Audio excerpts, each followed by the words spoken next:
The book, From Poverty to Power, or The Realization of Prosperity and Peace, by James Allen, was originally published in 1901. Through its timeless lessons, it teaches that each person has the power to shape their own destiny by mastering their thoughts, building strong character, and taking purposeful action. This narration is presented by CliffNote Chronicles for the purposes of research, study, and discussion. The views and opinions expressed in this book belong to the author and may not necessarily reflect those of CliffNote Chronicles. Forward. I looked around upon the world and saw that it was shadowed by sorrow and scorched by the fierce fires of suffering. And I looked for the cause. I looked around, but could not find it. I looked in books, but could not find it. I looked within, and found there both the cause and the self-made nature of that cause. I looked again, and deeper, and found the remedy. I found one law, the law of love, one life, the life of adjustment to that law, one truth, the truth of a conquered mind and a quiet and obedient heart. And I dreamed of writing a book which should help men and women, whether rich or poor, learned or unlearned, worldly or unworldly, to find within themselves the source of all success, all happiness, all accomplishment, all truth. And the dream remained with me, and at last became substantial, and now I send it forth into the world on its mission of healing and blessedness, knowing that it cannot fail to reach the homes and hearts of those who are waiting and ready to receive it. James Allen. Part 1. The Path of Prosperity. Chapter 1. The Lesson of Evil. Unrest and pain and sorrow are the shadows of life.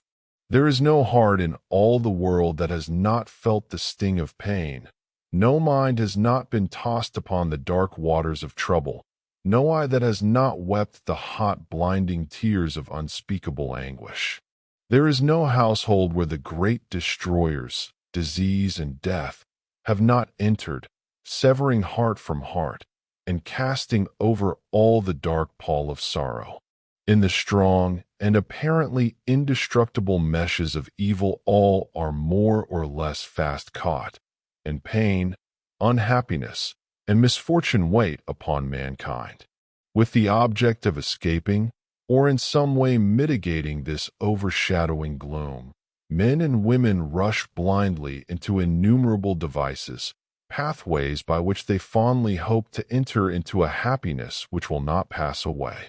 Such are the drunkard and the harlot, who revel in sensual excitements. Such is the exclusive aesthete, who shuts himself out from the sorrows of the world, and surrounds himself with enervating luxuries. Such is he who thirsts for wealth or fame, and subordinates all things to the achievement of that object.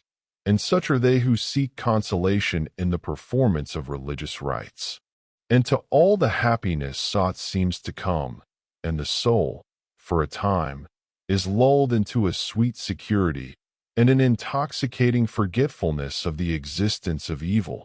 But the day of disease comes at last, or some great sorrow, temptation, or misfortune breaks suddenly in on the unfortified soul, and the fabric of its fancied happiness is torn to shreds. So over the head of every personal joy hangs the Damocletian sword of pain, ready, at any moment, to fall and crush the soul of him who is unprotected by knowledge. The child cries to be a man or woman. The man and woman sigh for the lost felicity of childhood. The poor man chafes under the chains of poverty by which he is bound, and the rich man often lives in fear of poverty, or scours the world in search of an elusive shadow he calls happiness.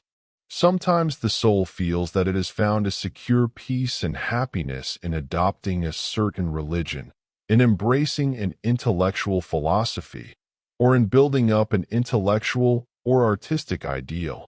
But some overpowering temptation proves the religion to be inadequate or insufficient. The theoretical philosophy is found to be a useless prop, or in a moment, the idealistic statue upon which the devotee has for years been laboring is shattered into fragments at his feet.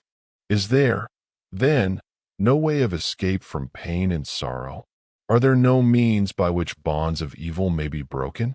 Is permanent happiness, secure prosperity, and abiding peace a foolish dream?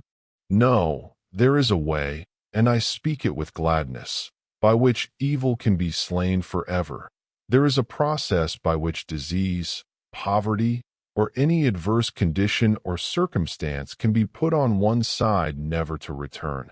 There is a method by which a permanent prosperity can be secured, free from all fear of the return of adversity. And there is a practice by which unbroken and unending peace and bliss can be partaken of and realized. And the beginning of the way which leads to this glorious realization is the acquirement of a right understanding of the nature of evil. It is not sufficient to deny or ignore evil. It must be understood. It is not enough to pray to God to remove the evil. You must find out why it is there and what lesson it has for you. It is of no avail to fret and fume and chafe at the chains which bind you. You must know why and how you are bound. Therefore, reader, you must get outside yourself and must begin to examine and understand yourself. You must cease to be a disobedient child in the school of experience and must begin to learn, with humility and patience, the lessons that are set for your edification and ultimate perfection. For evil, when rightly understood, is found to be not an unlimited power or principle in the universe, but a passing phase of human experience, and it therefore becomes a teacher to those who are willing to learn. Evil is not an abstract something outside yourself. It is an experience in your own heart, and by patiently examining and rectifying your heart, you will be gradually led into the discovery of the origin and nature of evil, which will necessarily be followed by its complete eradication. All evil is corrective and remedial, and is therefore not permanent. It is rooted in ignorance of the true nature and relation of things, and so long as we remain in that state of ignorance, we remain subject to evil. There is no evil in the universe which is not the result of ignorance, and which would not, if we were ready and willing to learn its lesson, lead us to higher wisdom, and then vanish away. But men remain in evil, and it does not pass away because men are not willing or prepared to learn the lesson which it came to teach them. I knew a child who, every night when its mother took it to bed, cried to be allowed to play with the candle, and one night, when the mother was off guard for a moment, the child took hold of the candle. The inevitable result followed, and the child never wished to play with the candle again.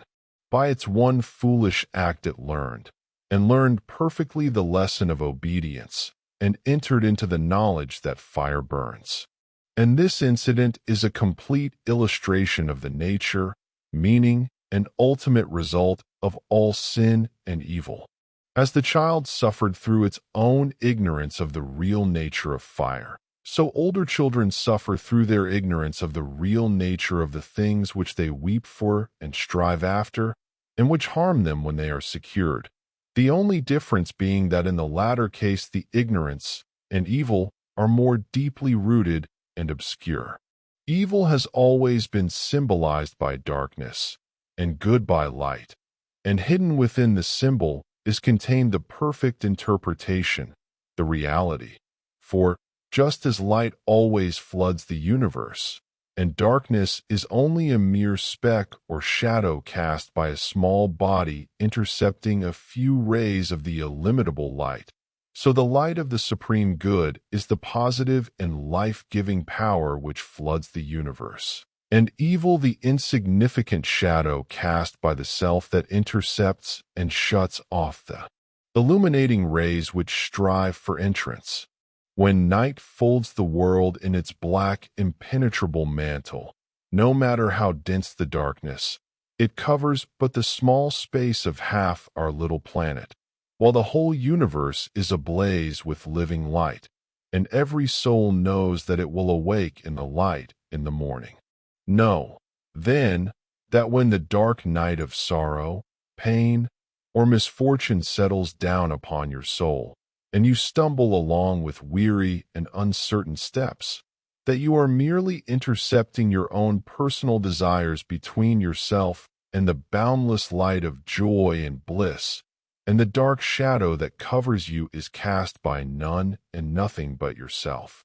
And just as the darkness without is but a negative shadow, an unreality which comes from nowhere, goes to nowhere, and has no abiding dwelling place, so the darkness within is equally a negative shadow passing over the evolving and light-born soul.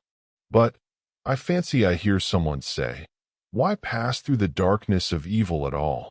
Because, by ignorance, you have chosen to do so, and because, by doing so, you may understand both good and evil, and may the more appreciate the light by having passed through the darkness. As evil is the direct outcome of ignorance, so, when the lessons of evil are fully learned, ignorance passes away, and wisdom takes its place. But as a disobedient child refuses to learn its lessons at school, so it is possible to refuse to learn the lessons of experience, and thus to remain in continual darkness, and to suffer continually recurring punishments in the form of disease, disappointment, and sorrow. He, therefore, who would shake himself free of the evil which encompasses him, must be willing and ready to learn, and must be prepared to undergo that disciplinary process without which no grain of wisdom or abiding happiness and peace can be secured. A man may shut himself up in a dark room and deny that the light exists, but it is everywhere without, and darkness exists only in his own little room. So you may shut out the light of truth, or you may begin to pull down the walls of prejudice, self-seeking, and error which you have built around yourself, and so let in the glorious and omnipresent light. By earnest self-examination strive to realize, and not merely hold as a theory, that evil is a passing phase, a self-created shadow, that all your pains, sorrows, and misfortunes have come to you by a process of undeviating and absolutely perfect law, have come to you because you deserve and require them, and that by first enduring and then understanding them, you may be made stronger, wiser, nobler. When you have fully entered into this realization, you will be in a position to mold your own circumstances, to transmute all evil into good, and to weave, with a master hand, the fabric of your destiny. What of the night, O watchman? Seest thou yet the glimmering dawn upon the mountain heights, the golden herald of the light of lights? Are his fair feet upon the hilltops set? Cometh he yet to chase away the gloom, and with it all the demons of the night? Strike yet his darting rays upon thy sight? Hear'st thou his voice, the sound of error's doom? The morning cometh, lover of the light. Even now he gilds with gold the mountain's brow. Dimly I see the path whereon even now his shining feet are set toward the night. Darkness shall pass away, and all the things that love the darkness, and that hate the light shall disappear forever with the night. Rejoice. For thus the speeding herald sings. Chapter 2. The world a reflex of mental states. What you are, so is your world. Everything in the universe is resolved into your own inward experience. It matters little what is without, for it is all a reflection of your own state of consciousness. It matters everything what you are within, for everything without will be mirrored and colored accordingly. All that you positively know is contained in your own experience. All that you ever will know must pass through the gateway of experience, and so become part of yourself. Your own thoughts, desires, and aspirations comprise your world, and, To you, all that there is in the universe of beauty and joy and bliss, or of ugliness and sorrow and pain, is contained within yourself. By your own thoughts you make or mar your life, your world, your universe. As you build within by the power of thought, so will your outward life and circumstances shape themselves accordingly. Whatsoever you harbor in the inmost chambers of your heart will, sooner or later, by the inevitable law of reaction, shape itself in your outward life. The soul that is impure, sordid, and selfish is gravitating with unerring precision toward misfortune and catastrophe. The soul that is pure, unselfish, and noble is gravitating with equal precision toward happiness and prosperity. Every soul attracts its own, and nothing can possibly come to it that does not belong to it. To realize this is to recognize the universality of divine law. The incidents of every human life, which both make and mar, are drawn to it by the quality and power of its own inner thought life. Every soul is a complex combination of gathered experiences and thoughts, and the body is but an improvised vehicle for its manifestation. What, therefore, your thoughts are, that is your real self, and the world around, both animate and inanimate, wears the aspect with which your thoughts clothe it. All that we are is the result of what we have thought. It is founded on our thoughts. It is made up of our thoughts. Thus said Buddha, and it therefore follows that if a man is happy, it is because he dwells in happy thoughts. If miserable, because he dwells in despondent and debilitating thoughts. Whether one be fearful or fearless, foolish or wise, troubled or serene, within that soul lies the cause of its own state or states, and never without. And now I seem to hear a chorus of voices exclaim, "But do you really mean to say that outward circumstances do not affect our minds?" I do not say that, but I say this, and know it to be an infallible truth, that circumstances can only affect you in so far as you allow them to do so. You are swayed by circumstances because you have not a right understanding of the nature, use, and power of thought. You believe, and upon this little word belief hang all our sorrows and joys, that outward things have the power to make or mar your life.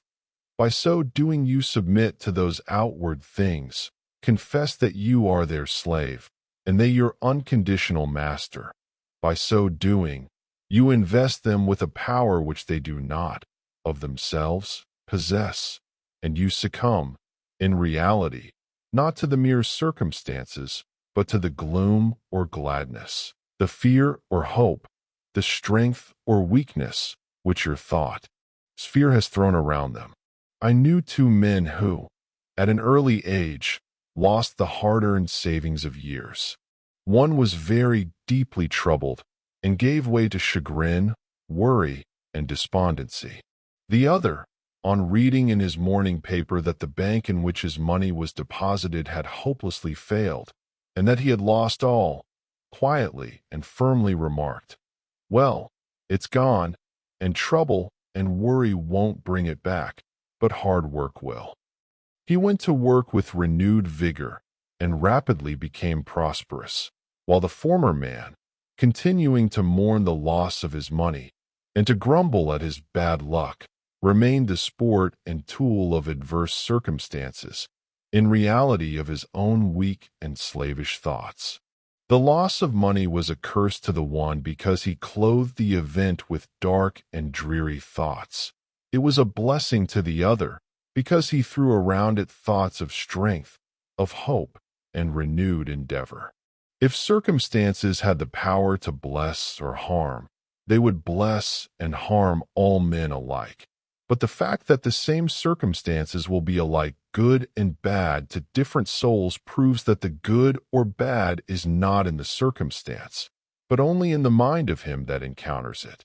When you begin to realize this, you will begin to control your thoughts, to regulate and discipline your mind, and to rebuild the inward temple of your soul. eliminating all useless and superfluous material, and incorporating into your being thoughts alone of joy and serenity, of strength and life, of compassion and love, of beauty and immortality. And as you do this, you will become joyful and serene, strong and healthy, compassionate and loving, and beautiful with the beauty of immortality.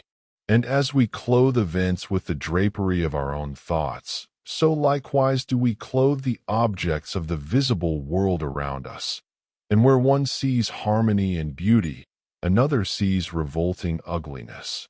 An enthusiastic naturalist was one day roaming the country lanes in pursuit of his hobby, and during his rambles came upon a pool of brackish water near a farmyard. As he proceeded to fill a small bottle with the water for the purpose of examination under the microscope, he dilated, with more enthusiasm than discretion, to an uncultivated son of the plough who stood close by, upon the hidden and innumerable wonders contained in the pool, and concluded by saying, "Yes, my friend, within this pool is contained 100, nay, 1,000,000 universes, had we but the sense or the instrument by which we could apprehend them." And the unsophisticated one ponderously remarked, "I know the water be full o' tadpoles, but they be easy to catch." Where the naturalist, his mind stored with the knowledge of natural facts, saw beauty, harmony, and hidden glory, the mind unenlightened upon those things saw only an offensive mud puddle. The wild flower which the casual wayfarer thoughtlessly tramples upon is, to the spiritual eye of the poet, an angelic messenger from the invisible. To the many, the ocean is but a dreary expanse of water on which ships sail and are sometimes wrecked. To the soul of the musician it is a living thing, and he hears, in all its changing moods, divine harmonies. Where the ordinary mind sees disaster and confusion, the mind of the philosopher sees the most perfect sequence of cause and effect, and where the materialist sees nothing but endless death, the mystic sees pulsating and eternal life. And as we clothe both events and objects with our own thoughts, so likewise do we clothe the souls of others in the garments of our thoughts. The suspicious believe everybody to be suspicious. The liar feels secure in the thought that he is not so foolish as to believe that there is such a phenomenon as a strictly truthful person. The envious see envy in every soul. The miser thinks everybody is eager to get his money. He who has subordinated conscience in the making of his wealth sleeps with a revolver under his pillow, wrapped in the delusion that the world is full of conscienceless people who are eager to rob him. And the abandoned sensualist looks upon the saint as a hypocrite. On the other hand, those who dwell in loving thoughts see that in all which calls forth their love and sympathy, the trusting and honest are not troubled by suspicions. The good-natured and charitable, who rejoice at the good fortune of others, scarcely know what envy means. And he who has realized the divine within himself recognizes it in all beings, even in the beasts. And men and women are confirmed in their mental outlook because of the fact that, by the law of cause and effect, they attract to themselves that which they send forth, and so come in contact with people similar to themselves. The old adage, "Birds of a feather flock together," has a deeper significance than is generally attached to it. For in the thought world, as in the world of matter, each clings to its kind. Do you wish for kindness? Be kind. Do you ask for truth? Be true. What you give of yourself you find. Your world is a reflex of you. If you are one of those who are praying for and looking forward to a happier world beyond the grave, here is a message of gladness for you. You may enter into and realize that happy world now. It fills the whole universe, and it is within you, waiting for you to find, acknowledge, and possess. Said one who knew the inner laws of being, "When men shall say, 'Lo here,' or 'Lo there,' go not after them. The kingdom of God is within you." What you have to do is to believe this. Simply believe it with a mind unshadowed by doubt, and then meditate upon it till you understand it. You will then begin to purify and to build your inner world. And as you proceed, passing from revelation to revelation, from realization to realization, you will discover the utter powerlessness of outward things beside the magic potency of a self-governed soul. If thou wouldst right the world and banish all its evils and its woes, make its wild places bloom, and its drear deserts blossom as the rose, then right thyself. If thou wouldst turn the world from its long, lone captivity and sin, restore all broken hearts, slay grief, and let sweet consolation in, turn thou thyself. If thou wouldst cure the world of its long sickness, and its grief and pain, bring in all healing joy, and give to the afflicted rest again, then cure thyself. If thou wouldst wake the world out of its dream of death and darkening strife, bring it to love and peace, and light and brightness of immortal life, wake thou thyself. Chapter 3. The Way Out of Undesirable Conditions. Having seen and realized that evil is but a passing shadow thrown by the intercepting self across the transcendent form of the eternal good, and that the world is a mirror in which each sees a reflection of himself, we now ascend, by firm and easy steps, to that plane of perception whereon is seen and realized the vision of the law.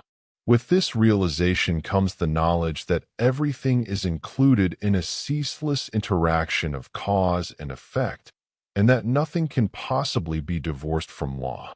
From the most trivial thought, word, or act of man, up to the groupings of the celestial bodies, law reigns supreme. No arbitrary condition can, even for one moment, exist, for such a condition would be a denial and an annihilation of law. Every condition of life is, therefore, bound up in an orderly and harmonious sequence, and the secret and cause of every condition is contained within itself. The law, whatsoever a man sows that shall he also reap, is inscribed in flaming letters upon the portal of eternity, and none can deny it, none can cheat it, none can escape it. He who puts his hand in the fire must suffer the burning until such time as it has worked itself out, and neither curses nor prayers can avail to alter it. And precisely the same law governs the realm of mind. Hatred, anger, jealousy, envy, lust, covetousness, all these are fires which burn, and whoever even so much as touches them must suffer the torments of burning. All these conditions of mind are rightly called evil, for they are the efforts of the soul to subvert, in its ignorance, the law, and they, therefore, lead to chaos and confusion within, and are sooner or later actualized in the outward circumstances as disease, failure, and misfortune, coupled with grief, pain, and despair. Whereas love, gentleness, goodwill, purity are cooling airs which breathe peace upon the soul that woos them, and, being in harmony with the eternal law, they become actualized in the form of health, peaceful surroundings, and undeviating success and good fortune. A thorough understanding of this great law which permeates the universe leads to the acquirement of that state of mind known as obedience. To know that justice, harmony, and love are supreme in the universe is likewise to know that all adverse and painful conditions are the result of our own disobedience to that law. Such knowledge leads to strength and power, and it is upon such knowledge alone that a true life and an enduring success and happiness can be built. To be patient under all circumstances, and to accept all conditions as necessary factors in your training, is to rise superior to all painful conditions, and to overcome them with an overcoming which is sure, and which leaves no fear of their return, for by the power of obedience to law they are utterly slain. Such an obedient one is working in harmony with the law, has, in fact, identified himself with the law, and whatsoever he conquers forever. Whatsoever he builds can never be destroyed. The cause of all power, as of all weakness, is within. The secret of all happiness, as of all misery, is likewise within. There is no progress apart from unfoldment within, and no sure foothold of prosperity or peace except by orderly advancement in knowledge. You say you are chained by circumstances. You cry out for better opportunities, for a wider scope, for improved physical conditions, and perhaps you inwardly curse the fate that binds you hand and foot. It is for you that I write. It is to you that I speak. Listen, and let my words burn themselves into your heart, for that which I say to you is truth. You may bring about that improved condition in your outward life which you desire, if you will unswervingly resolve to improve your inner life. I know this pathway looks barren at its commencement. Truth always does.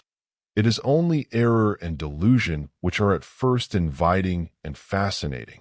But if you undertake to walk it, if you perseveringly discipline your mind, eradicating your weaknesses, and allowing your soul forces and spiritual powers to unfold themselves, you will be astonished at the magical changes which will be brought about in your outward life. As you proceed, golden opportunities will be strewn across your path, and the power and judgment to properly utilize them will spring up within you. Genial friends will come unbidden to you. Sympathetic souls will be drawn to you as the needle is to the magnet, and books and all outward aids that you require will come to you unsought. Perhaps the chains of poverty hang heavily upon you, and you are friendless and alone, and you long with an intense longing that your load may be lightened. But the load continues, and you seem to be enveloped in an ever-increasing darkness. Perhaps you complain, you bewail your lot, you blame your birth, your parents, your employer, or the unjust powers who have bestowed upon you so undeserved poverty and hardship, and upon another affluence and ease. Cease your complaining and fretting. None of these things which you blame are the cause of your poverty. The cause is within yourself, and where the cause is, there is the remedy. The very fact that you are a complainer shows that you deserve your lot, shows that you lack that faith which is the ground of all effort and progress. There is no room for a complainer in a universe of law, and worry is soul suicide. By your very attitude of mind, you are strengthening the chains which bind you, and are drawing about you the darkness by which you are enveloped. Alter your outlook upon life, and your outward life will alter. Build yourself up in the faith and knowledge, and make yourself worthy of better surroundings and wider opportunities. Be sure, first of all, that you are making the best of what you have.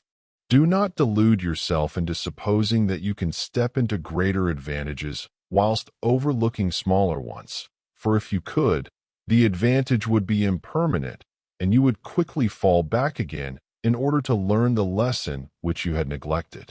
As the child at school must master one standard before passing on to the next, so, before you can have that greater good which you so desire, must you faithfully employ that which you already possess.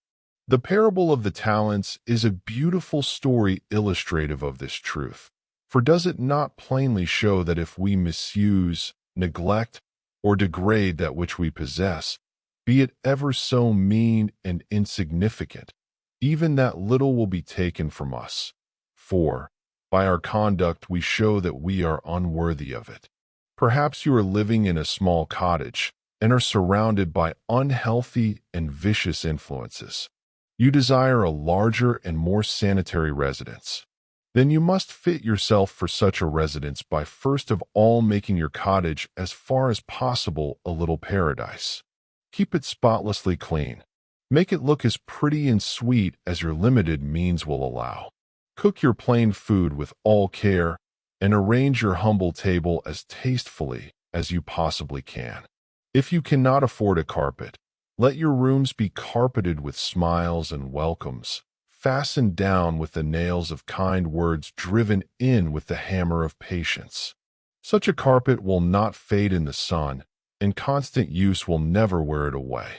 By so ennobling your present surroundings, you will rise above them, and above the need of them, and at the right time you will pass on into the better house and surroundings which have all along been waiting for you, and which you have fitted yourself to occupy.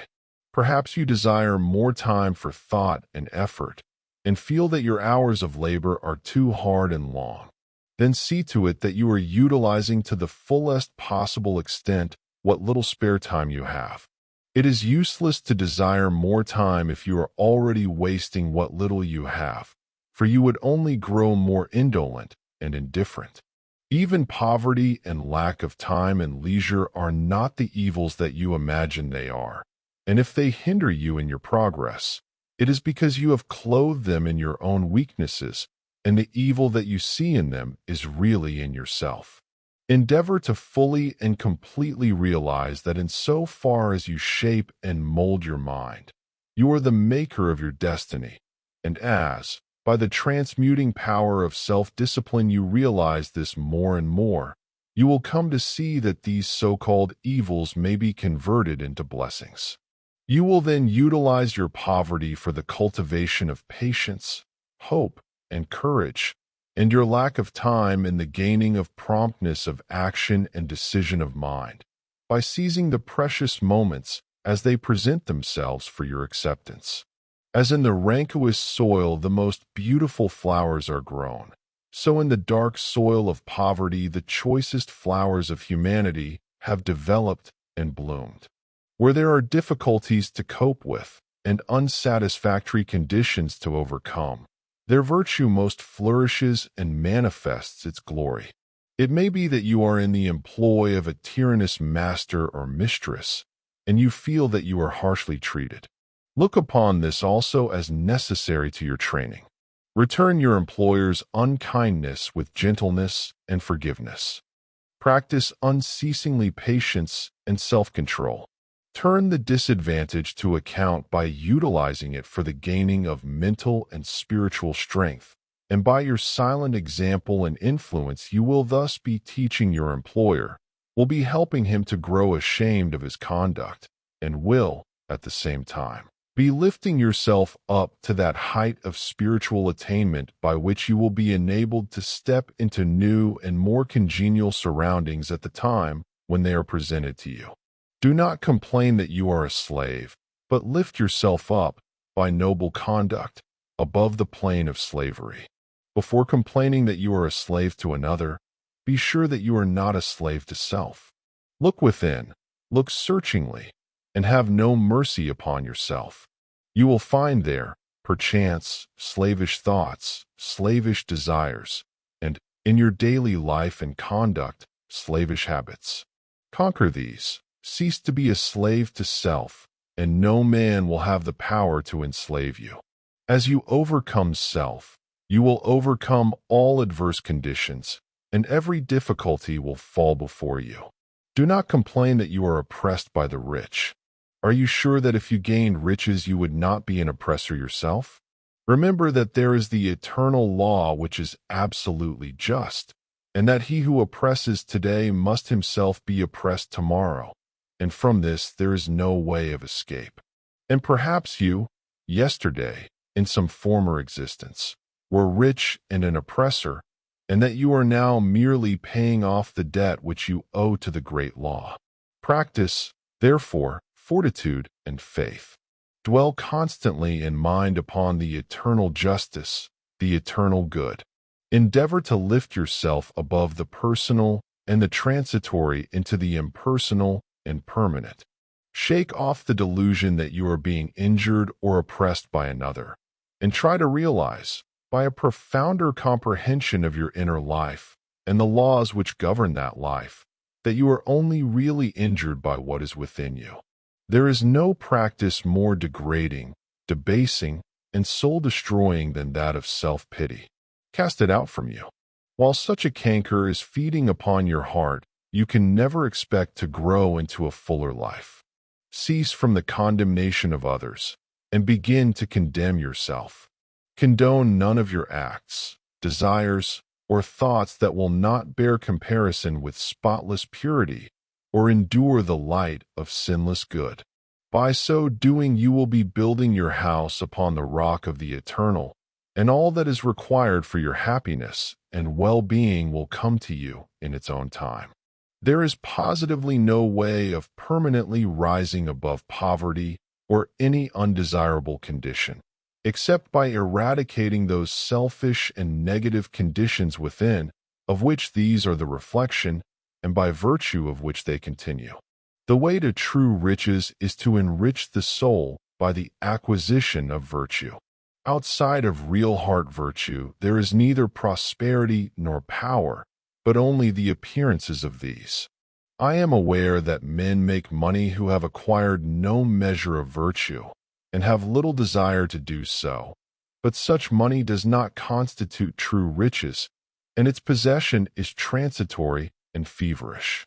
Here is David's testimony. For I was envious at the foolish when I saw the prosperity of the wicked. Their eyes stand out with fatness. They have more than heart could wish. Verily I have cleansed my heart in vain, and washed my hands in innocence. When I thought to know this, it was too painful for me, until I went into the sanctuary of God, then understood I their end. The prosperity of the wicked was a great trial to David until he went into the sanctuary of God, and then he knew their end. You likewise may go into that sanctuary. It is within you. It is that state of consciousness which remains when all that is sordid and personal and impermanent is risen above, and universal and eternal principles are realized. That is the God state of consciousness. It is the sanctuary of the Most High. When by long strife and self-discipline you have succeeded in entering the door of that holy temple, you will perceive, with unobstructed vision, the end and fruit of all human thought and endeavor, both good and evil. You will then no longer relax your faith when you see the immoral man accumulating outward riches, for you will know that he must come again to poverty and degradation. The rich man who is barren of virtue is, in reality, poor, and as surely as the waters of the river are drifting to the ocean, so surely is he, in the midst of all his riches, drifting towards poverty and misfortune. And though he die rich, yet must he return to reap the bitter fruit of all of his immorality. And though he become rich many times, yet as many times must he be thrown back into poverty, until, by long experience and suffering, he conquers the poverty within. But the man who is outwardly poor, yet rich in virtue, is truly rich, and, in the midst of all his poverty, he is surely traveling towards prosperity, and abounding joy and bliss await his coming. If you would become truly and permanently prosperous, you must first become virtuous. It is therefore unwise to aim directly at prosperity, to make it the one object of life, to reach out greedily for it. To do this is to ultimately defeat yourself, but rather aim at self-perfection. Make useful and unselfish service the object of your life, and ever reach out hands of faith towards the supreme and unalterable good. You say you desire wealth, not for your own sake, but in order to do good with it and to bless others. If this is your real motive in desiring wealth, then wealth will come to you, for you are strong and unselfish indeed if, in the midst of riches, you are willing to look upon yourself as steward and not as owner. Money is desired for the admitted object of blessing others. The real underlying motive is a love of popularity and a desire to pose as a philanthropist or reformer. If you are not doing good with what little you have, depend upon it, the more money you get, the more selfish you would become, and all the good you appeared to do with your money, if you attempted to do any, would be so much insinuating self-laudation. If your real desire is to do good, there is no need to wait for money before you do it. You can do it now, this very moment, and just where you are. If you are really so unselfish as you believe yourself to be, you will show it by sacrificing yourself for others now. No matter how poor you are, there is room for self-sacrifice, for did not the widow put her all into the treasury? The heart that truly desires to do good does not wait for money before doing it, but comes to the altar of sacrifice, and, leaving there the unworthy elements of self, goes out and breathes upon neighbor and stranger, friend and enemy alike the breath of blessedness. As the effect is related to the cause, so is prosperity and power related to the inward good and poverty and weakness to the inward evil. Money does not constitute true wealth, nor position, nor power, and to rely upon it alone is to stand upon a slippery place. Your true wealth is your stock of virtue, and your true power the uses to which you put it. Rectify your heart, and you will rectify your life. Lust, hatred, anger, vanity, pride, covetousness, self-indulgence, self-seeking, obstinacy, all these are poverty and weakness, whereas love, purity, gentleness, meekness, compassion, generosity, self-forgetfulness, and self-renunciation, all these are wealth and power. As the elements of poverty and weakness are overcome, an irresistible and all-conquering power is evolved from within, and he who succeeds in establishing himself in the highest virtue brings the whole world to his feet. But the rich, as well as the poor, have their undesirable conditions, and are frequently farther removed from happiness than the poor. And here we see how happiness depends, not upon outward aids or possessions, but upon the inward life. Perhaps you are an employer, and you have endless trouble with those whom you employ, and when you do get good and faithful servants, they quickly leave you. As a result, you are beginning to lose, or have completely lost, your faith in human nature. You try to remedy matters by giving better wages, and by allowing certain liberties, yet matters remain unaltered. Let me advise you, the secret of all your trouble is not in your servants, it is in yourself.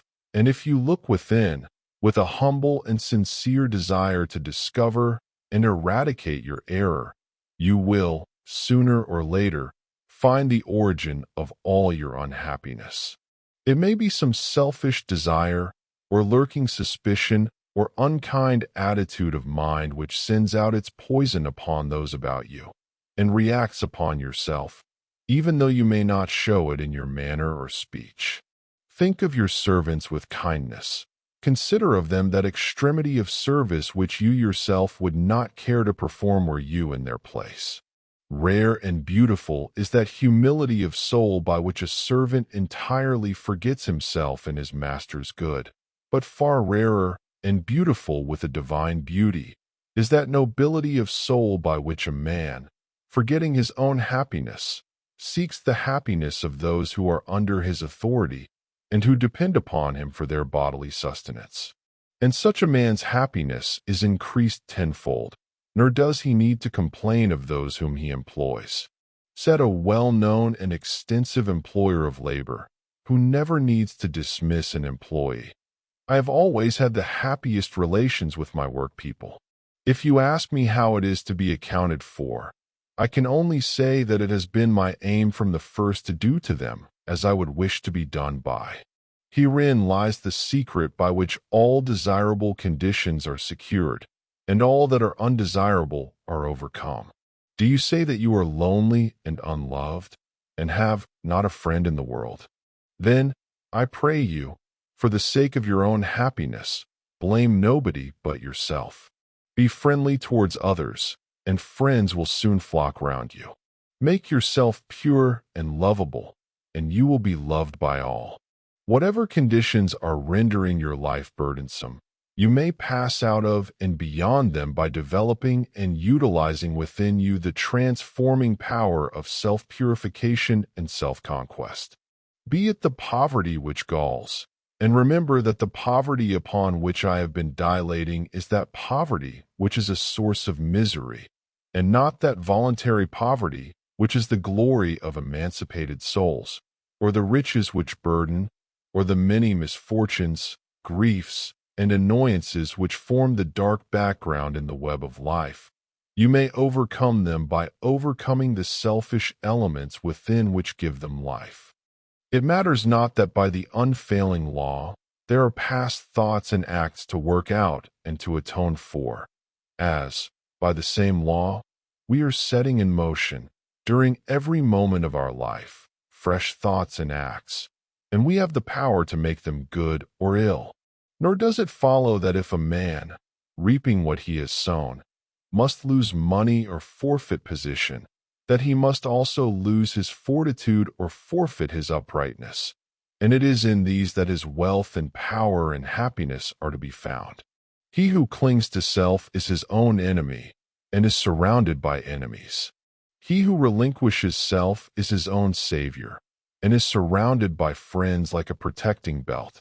Before the divine radiance of a pure heart all darkness vanishes, and all clouds melt away, and he who has conquered self has conquered the universe.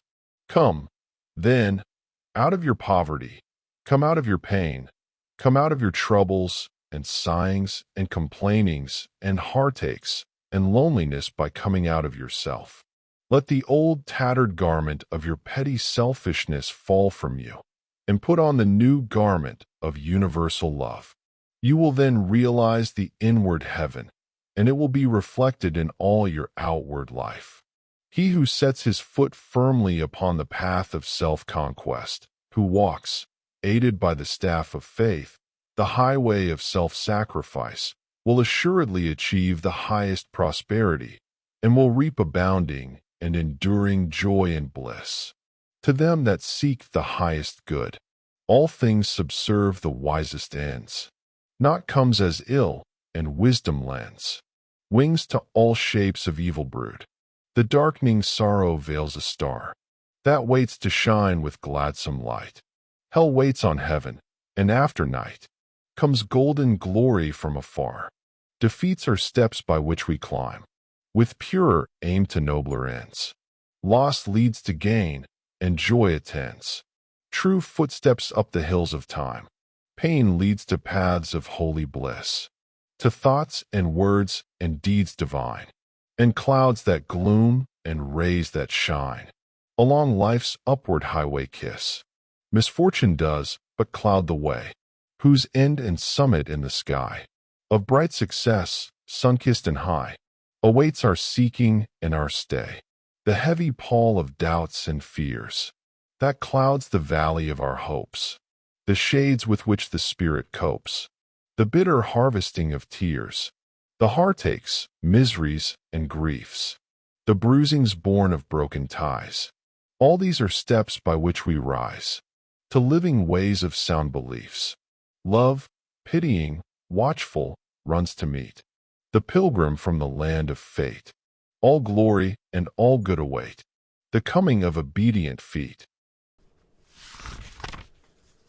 Chapter 4. The silent power of thought, controlling and directing one's forces.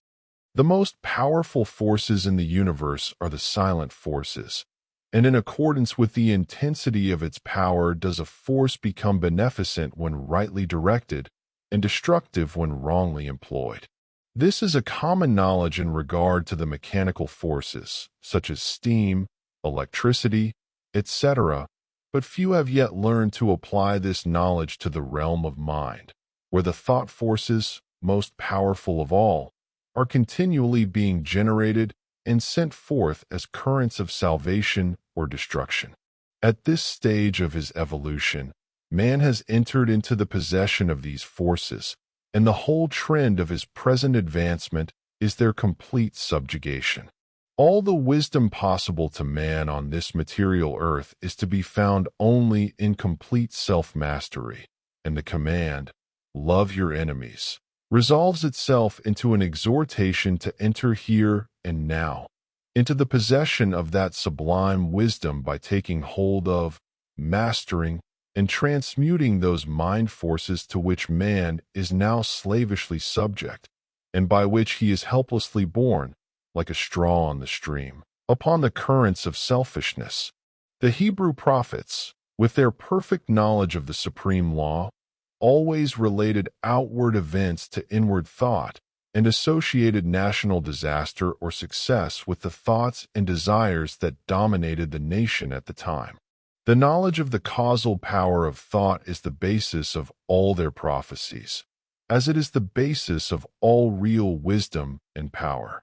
National events are simply the working out of the psychic forces of the nation. Wars, plagues, and famines are the meeting and clashing of wrongly directed thought forces, the culminating points at which destruction steps in as the agent of the law. It is foolish to ascribe war to the influence of one man or to one body of men. It is the crowning horror of national selfishness. It is the silent and conquering thought forces which bring all things into manifestation. The universe grew out of thought. Matter, in its last analysis, is found to be merely objectivized thought. All men's accomplishments were first wrought out in thought and then objectivized. The author, the inventor, the architect, first builds up his work in thought, and having perfected it in all its parts as a complete and harmonious whole upon the thought plane, he then commences to materialize it, to bring it down to the material or sense plane. When the thought forces are directed in harmony with the overruling law, they are upbuilding and preservative, but when subverted, they become disintegrating and self-destructive. To adjust all your thoughts to a perfect and unswerving faith in the omnipotence and supremacy of good is to cooperate with that good, and to realize within yourself the solution and destruction of all evil. Believe, and ye shall live. And here we have the true meaning of salvation. Salvation from the darkness and negation of evil by entering into and realizing the living light of the eternal good. Where there is fear, worry, anxiety, doubt, trouble, chagrin, or disappointment, there is ignorance and lack of faith. All these conditions of mind are the direct outcome of selfishness and are based upon an inherent belief in the power and supremacy of evil. They therefore constitute practical atheism, and to live in and become subject to these negative and soul-destroying conditions of mind is the only real atheism. It is salvation from such conditions that the race needs, and let no man boast of salvation whilst he is their helpless and obedient slave. To fear or to worry is as sinful as to curse, for how can one fear or worry if he intrinsically believes in the eternal justice, the omnipotent good, the boundless love? To fear, to worry, to doubt, is to deny, to disbelieve. It is from such states of mind that all weakness and failure proceed, for they represent the annulling and disintegrating of the positive thought forces which would otherwise speed to their object with power and bring about their own beneficent results. To overcome these negative conditions is to enter into a life of power, is to cease to be a slave, and to become a master, and there is only one way by which they can be overcome, and that is by steady and persistent growth in inward knowledge. To mentally deny evil is not sufficient. It must, by daily practice, be risen above and understood. To mentally affirm the good is inadequate. It must, by unswerving endeavor, be entered into and comprehended. The intelligent practice of self-control quickly leads to a knowledge of one's interior thought forces, and, later on, to the acquisition of that power by which they are rightly employed and directed. In the measure that you master self, that you control your mental forces instead of being controlled by them, In just such measure will you master affairs and outward circumstances. Show me a man under whose touch everything crumbles away, and who cannot retain success even when it is placed in his hands. And I will show you a man who dwells continually in those conditions of mind which are the very negation of power. To be forever wallowing in the bogs of doubt, to be drawn continually into the quicksands of fear, or blown ceaselessly about by the winds of anxiety, is to be a slave, and to live the life of a slave, even though success and influence be forever knocking at your door seeking for admittance. Such a man, being without faith and without self-government, is incapable of the right government of his affairs, and is a slave to circumstances, in reality a slave to himself. Such are taught by affliction and ultimately pass from weakness to strength by the stress of bitter experience. Faith and purpose constitute the motive power of life. There is nothing that a strong faith and an unflinching purpose may not accomplish. By the daily exercise of silent faith, the thought forces are gathered together, and by the daily strengthening of silent purpose, those forces are directed toward the object of accomplishment.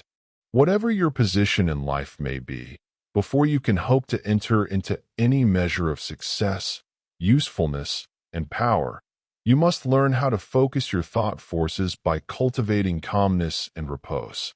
It may be that you are a businessman, and you are suddenly confronted with some overwhelming difficulty or probable disaster. You grow fearful and anxious, and are at your wits' end. To persist in such a state of mind would be fatal, for when anxiety steps in, correct judgment passes out. Now, if you will take advantage of a quiet hour or two in the early morning or at night, and go away to some solitary spot, or to some room in your house where you know you will be absolutely free from intrusion, and, having seated yourself in an easy attitude, you forcibly direct your mind right away from the object of anxiety by dwelling upon something in your life that is pleasing and bliss-giving. A calm, reposeful strength will gradually steal into your mind, and your anxiety will pass away. Upon the instant that you find your mind reverting to the lower plane of worry, bring it back again, and re-establish it on the plane of peace and strength. When this is fully accomplished, you may then concentrate your whole mind upon the solution of your difficulty, and what was intricate and insurmountable to you in your hour of anxiety will be made plain and easy, and you will see, with that clear vision and perfect judgment which belong only to a calm and untroubled mind, the right course to pursue and the proper end to be brought about. It may be that you will have to try day after day before you will be able to perfectly calm your mind, but if you persevere, you will certainly accomplish it. And the course which is presented to you in that hour of calmness must be carried out. Doubtless, when you are again involved in the business of the day, and worries again creep in and begin to dominate you, you will begin to think that the course is a wrong or foolish one, but do not heed such suggestions. Be guided absolutely and entirely by the vision of calmness, and not by the shadows of anxiety. The hour of calmness is the hour of illumination and correct judgment. By such a course of mental discipline, the scattered thought forces are reunited and directed, like the rays of the searchlight, upon the problem at issue, with the result that it gives way before them. There is no difficulty, however great, but will yield before a calm and powerful concentration of thought, and no legitimate object but may be speedily actualized by the intelligent use and direction of one's soul forces. Not until you have gone deeply and searchingly into your inner nature, and have overcome many enemies that lurk there, can you have any approximate conception of the subtle power of thought, of its inseparable relation to outward and material things, or of its magical potency, when rightly poised and directed, in readjusting and transforming the life conditions.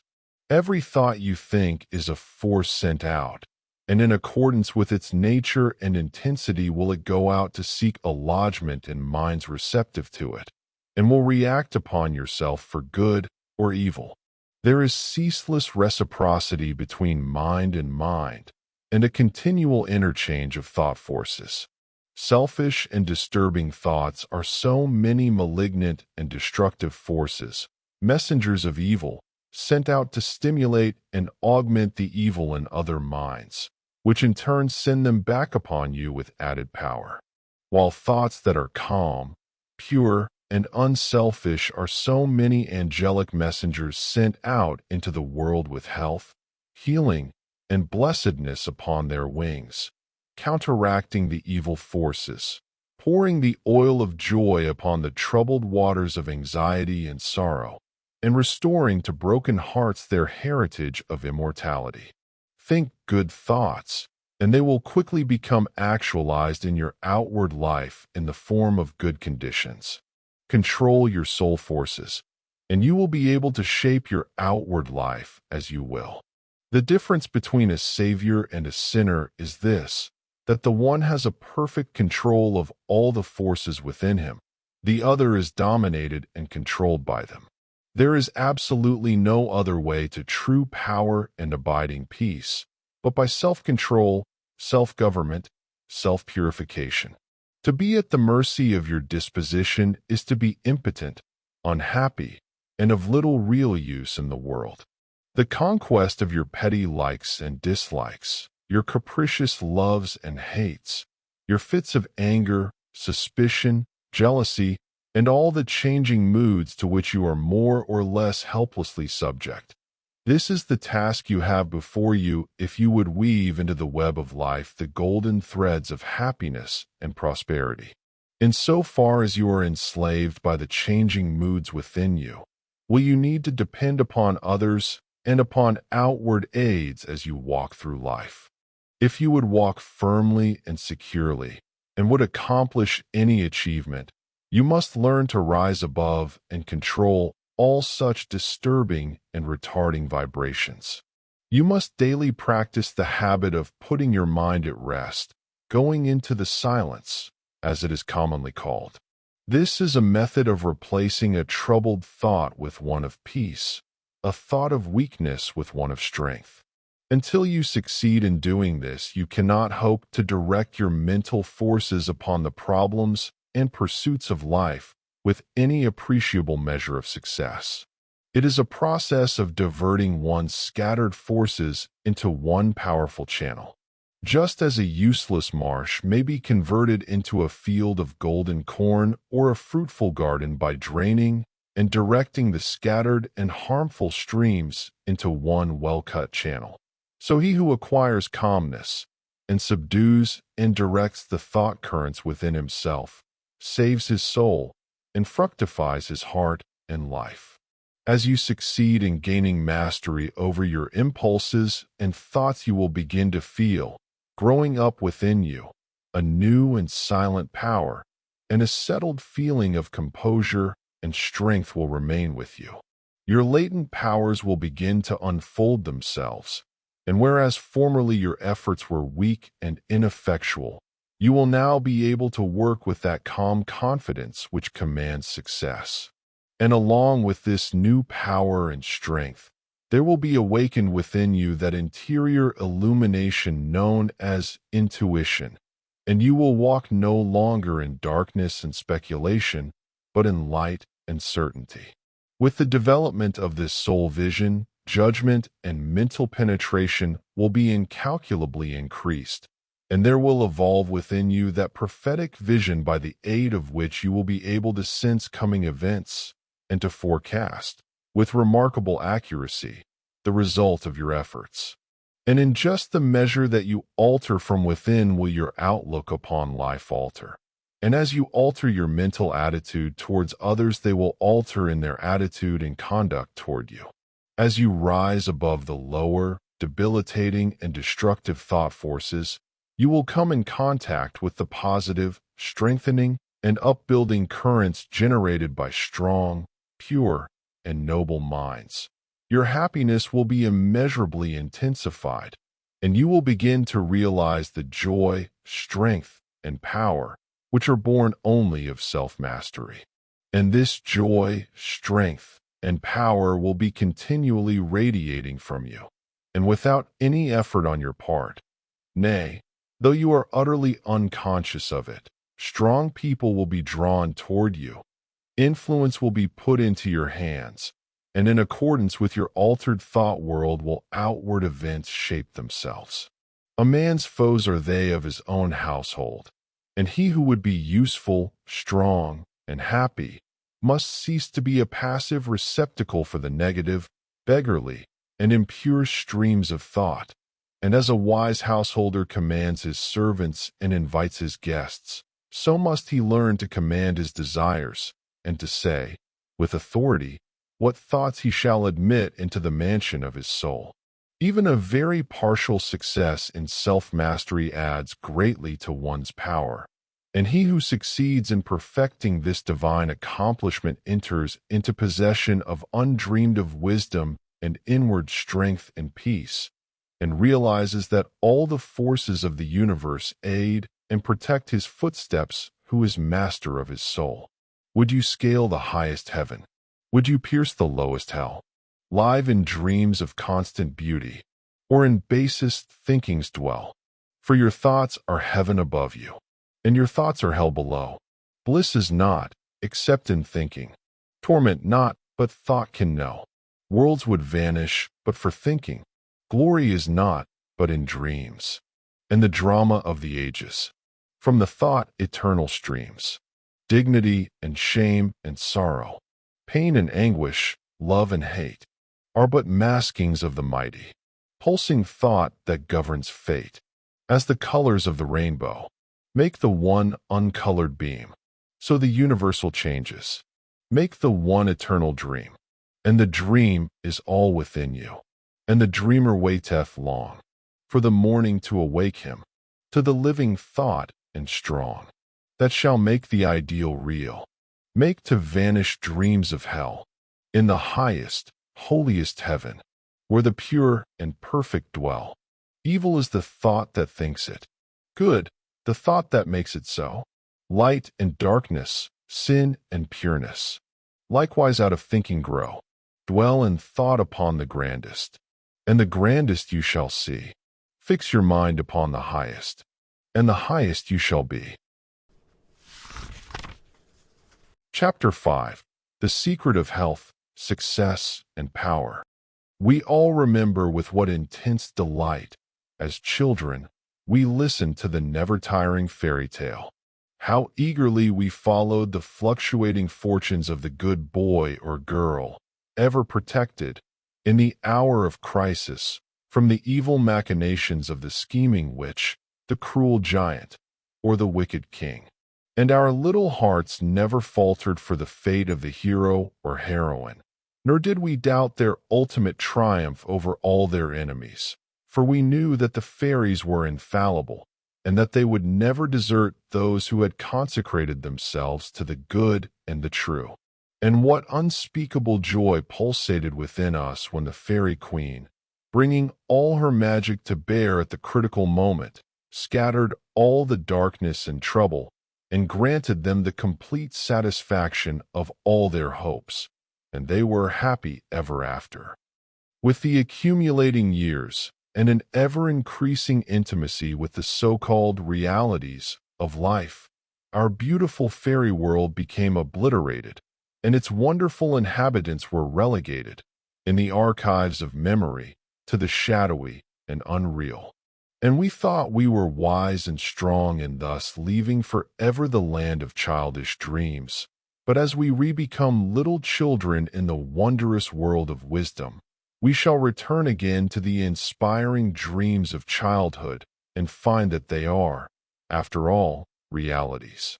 The fairy folk, so small and nearly always invisible, yet possessed of an all-conquering and magical power, who bestow upon the good, health, wealth, and happiness, along with all the gifts of nature in lavish profusion, start again into reality and become immortalized in the soul realm of him who, by growth in wisdom, has entered into a knowledge of the power of thought and the laws which govern the inner world of being. To him the fairies live again as thought people, thought messengers, thought powers working in harmony with the overruling good. And they who, day by day, endeavor to harmonize their hearts with the heart of the supreme good, do in reality acquire true health, wealth, and happiness. There is no protection to compare with goodness, and by goodness, I do not mean a mere outward conformity to the rules of morality. I mean pure thought, noble aspiration, unselfish love, and freedom from vainglory.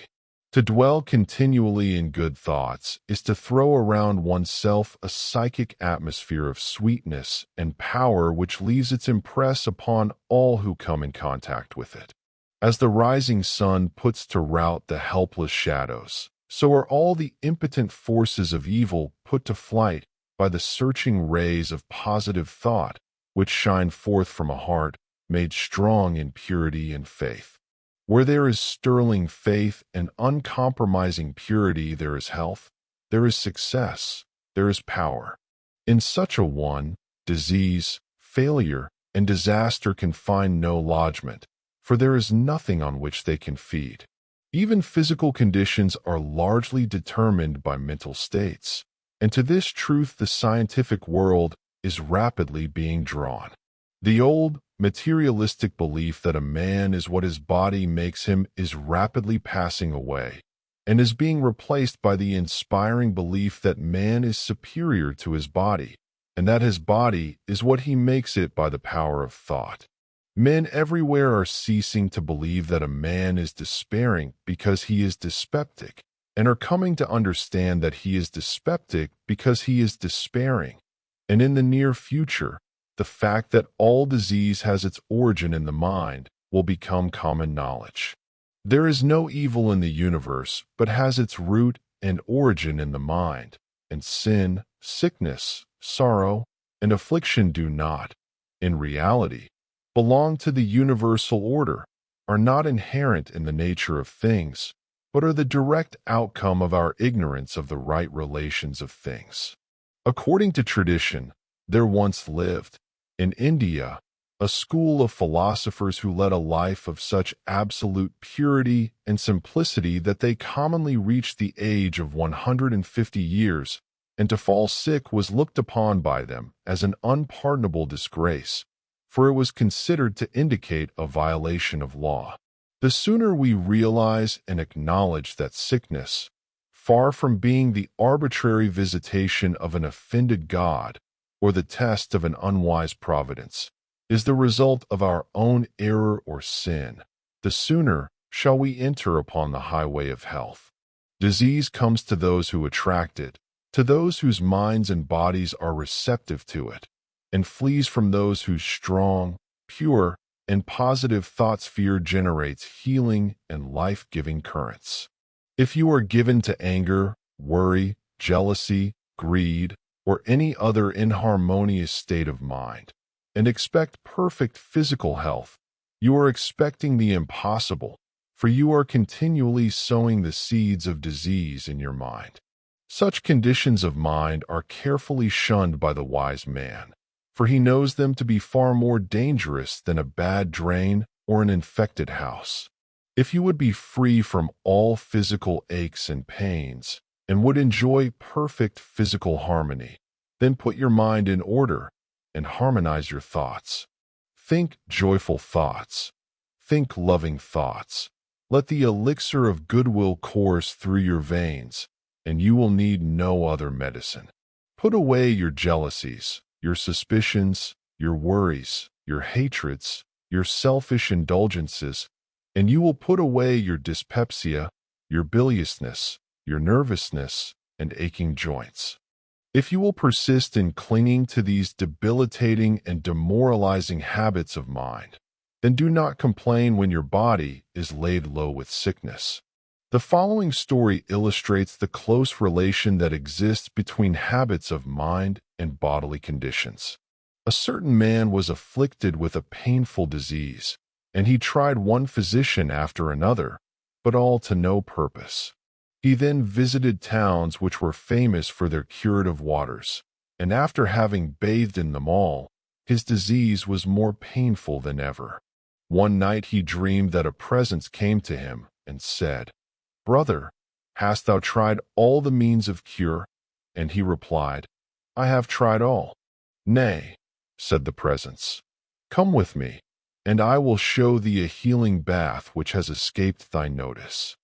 The afflicted man followed, and the presence led him to a clear pool of water, and said, "Plunge thyself in this water, and thou shalt surely recover," and thereupon vanished. The man plunged into the water, and on coming out, lo, his disease had left him, and at the same moment he saw written above the pool the word "renounce." Upon waking, the full meaning of his dream flashed across his mind, and looking within he discovered that he had, all along, been a victim to his sinful indulgence, and he vowed that he would renounce it forever. He carried out his vow, and from that day his affliction began to leave him, and in a short time he was completely restored to health. Many people complain that they have broken down through overwork. In the majority of such cases, the breakdown is more frequently the result of foolishly wasted energy. If you would secure health, you must learn to work without friction. To become anxious or excited, or to worry over needless details, is to invite a breakdown.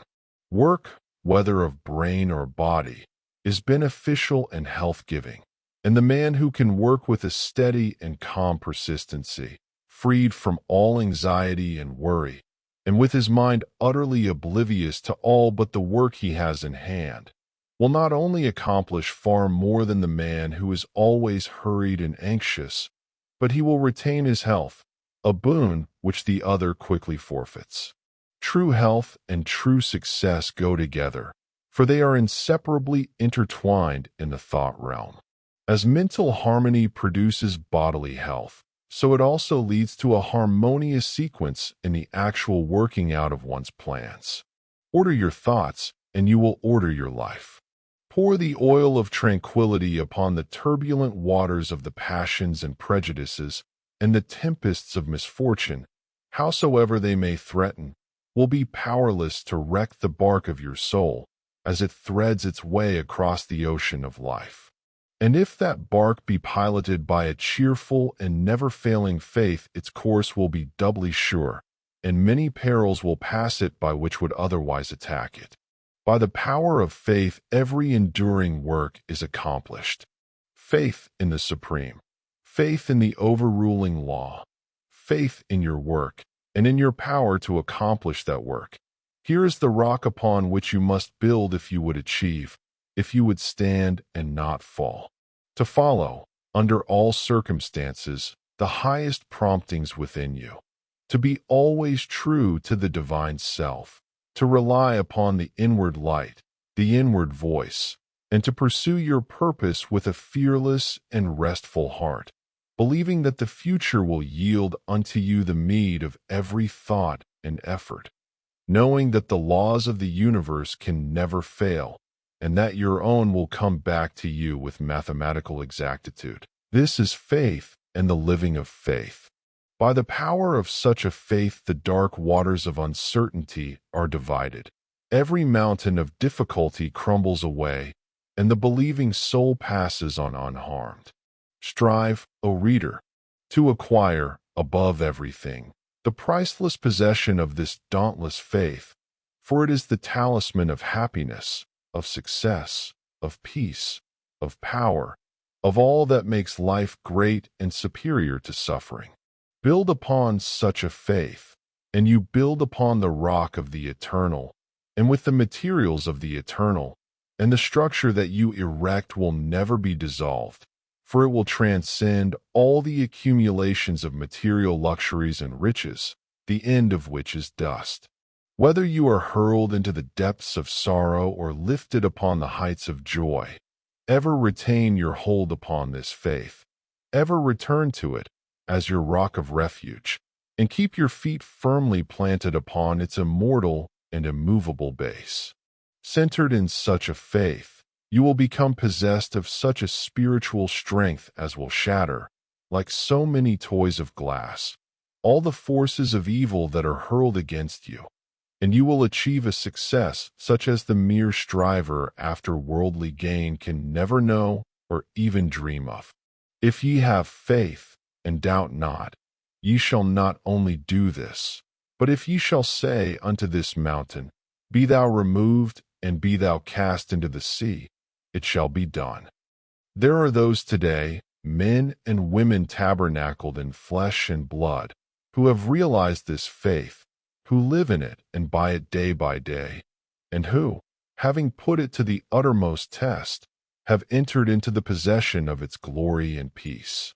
Such have sent out the word of command, and the mountains of sorrow and disappointment, of mental weariness and physical pain have passed from them, and have been cast into the sea of oblivion. If you will become possessed of this faith, you will not need to trouble about your success or failure, and success will come. It beamed in her eye. It shone through her countenance. It vibrated in her voice. And all who came into her presence felt its captivating spell. And as with her, so with you. Your success, your failure, your influence, your whole life you carry about with you, for your dominant trends of thought are the determining factors in your destiny. Send forth loving, stainless, and happy thoughts, and blessings will fall into your hands, and your table will be spread with the cloth of peace. Send forth hateful, impure, and unhappy thoughts, and curses will rain down upon you, and fear and unrest will wait upon your pillow. You are the unconditional maker of your fate, be that fate what it may. Every moment you are sending forth from you the influences which will make or mar your life. Let your heart grow large and loving and unselfish, and great and lasting will be your influence and success, even though you make little money.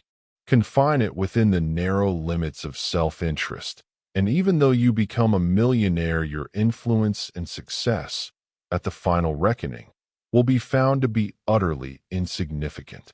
Cultivate, then, this pure and unselfish spirit, and combine with purity and faith's singleness of purpose, and you are evolving from within the elements, not only of abounding health and enduring success, but of greatness and power. If your present position is distasteful to you, and your heart is not in your work, nevertheless perform your duties with scrupulous diligence, and whilst resting your mind in the idea that the better position and greater opportunities are waiting for you, ever keep an active mental outlook for budding possibilities, so that when the critical moment arrives and the new channel presents itself, you will step into it with your mind fully prepared for the undertaking, and with that intelligence and foresight which is born of mental discipline. Whatever your task may be, concentrate your whole mind upon it. Throw into it all the energy of which you are capable. The faultless completion of small tasks leads inevitably to larger tasks. See to it that you rise by steady climbing, and you will never fall. And herein lies the secret of true power. Learn, by constant practice, how to husband your resources and to concentrate them, at any moment, upon a given point.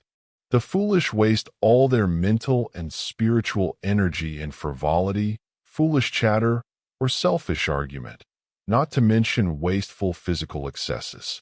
If you would acquire overcoming power, you must cultivate poise and passivity. You must be able to stand alone. All power is associated with immovability. The mountain, the massive rock, the storm-tried oak, all speak to us of power, because of their combined solitary grandeur and defiant fixity, while the shifting sand, the yielding twig, and the waving reed speak to us of weakness, because they are movable and non-resistant, and are utterly useless when detached from their fellows. He is the man of power who, when all his fellows are swayed by some emotion or passion, remains calm and unmoved. He only is fitted to command and control who has succeeded in commanding and controlling himself. The hysterical, the fearful, the thoughtless and frivolous, let such seek company, or they will fall for lack of support. But the calm, the fearless, the thoughtful, let such seek the solitude of the forest, the desert, and the mountaintop, and to their power more power will be added, and they will more and more successfully stem the psychic currents and whirlpools which engulf mankind. Passion is not power. It is the abuse of power, the dispersion of power. Passion is like a furious storm which beats fiercely and wildly upon the embattled rock, whilst power is like the rock itself, which remains silent and unmoved through it all. That was a manifestation of true power when Martin Luther, wearied with the persuasions of his fearful friends, who were doubtful as to his safety should he go to Worms, replied, "If there were as many devils and worms as there are tiles on the housetops, I would go." And when Benjamin Disraeli broke down in his first parliamentary speech and brought upon himself the derision of the House, that was an exhibition of germinal power when he exclaimed, "The day will come when you will consider it an honor to listen to me." When that young man, whom I knew, passing through continual reverses and misfortunes, was mocked by his friends and told to desist from further effort, and he replied, "The time is not far distant when you will marvel at my good fortune and success," he showed that he was possessed of that silent and irresistible power which has taken him over innumerable difficulties and crowned his life with success. If you have not this power, you may acquire it by practice, and the beginning of power is likewise the beginning of wisdom. You must commence by overcoming those purposeless trivialities to which you have hitherto been a willing victim. Boisterous and uncontrolled laughter, slander and idle talk, and joking merely to raise a laugh. All these things must be put on one side as so much waste of valuable energy. St. Paul never showed his wonderful insight into the hidden laws of human progress to greater advantage than when he warned the Ephesians against foolish talking and jesting, which is not convenient. For to dwell habitually in such practices is to destroy all spiritual power in life. Above all, be of single aim. Have a legitimate and useful purpose, and devote yourself unreservedly to it. Let nothing draw you aside. Remember that the double-minded man is unstable in all his ways. Be eager to learn, but slow to beg. Have a thorough understanding of your work, and let it be your own. And as you proceed, ever following the inward guide, the infallible voice, you will pass on from victory to victory, and will rise step by step to higher resting places. And your ever-broadening outlook will gradually reveal to you the essential beauty and purpose of life. Self-purified, health will be yours, faith-protected, success will be yours, self-governed, power will be yours, and all that you do will prosper. For, ceasing to be a disjointed unit, self-enslaved, you will be in harmony with the great law, working no longer against, but with, the universal life, the eternal good. And what health you gain, it will remain with you. What success you achieve will be beyond all human computation and will never pass away. And what influence and power you wield will continue to increase throughout the ages, for it will be a part of that unchangeable principle which supports the universe. This, then, is the secret of health, a pure heart and a well-ordered mind. This is the secret of success, an unfaltering faith, and a wisely directed purpose, and to rein in, with unfaltering will, the dark steed of desire. This is the secret of power. All ways are waiting for my feet to tread, the light and dark, the living and the dead, the broad and narrow way, the high and low, the good and bad, and with quick step or slow. I now may enter any way I will, and find, by walking, which is good, which ill, and all good things my wandering feet await.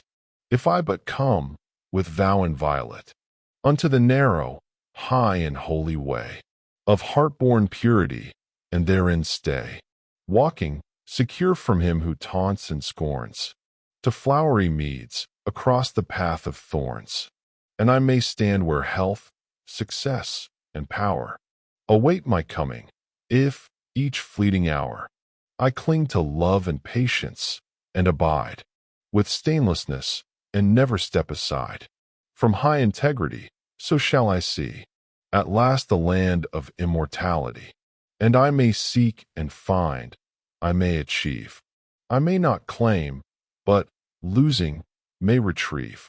The law bends not for me, but I must bend unto the law, if I would reach the end of my afflictions, if I would restore my soul to light and life, and weep no more. Not mine the arrogant and selfish claim. To all good things, be mine the lowly aim.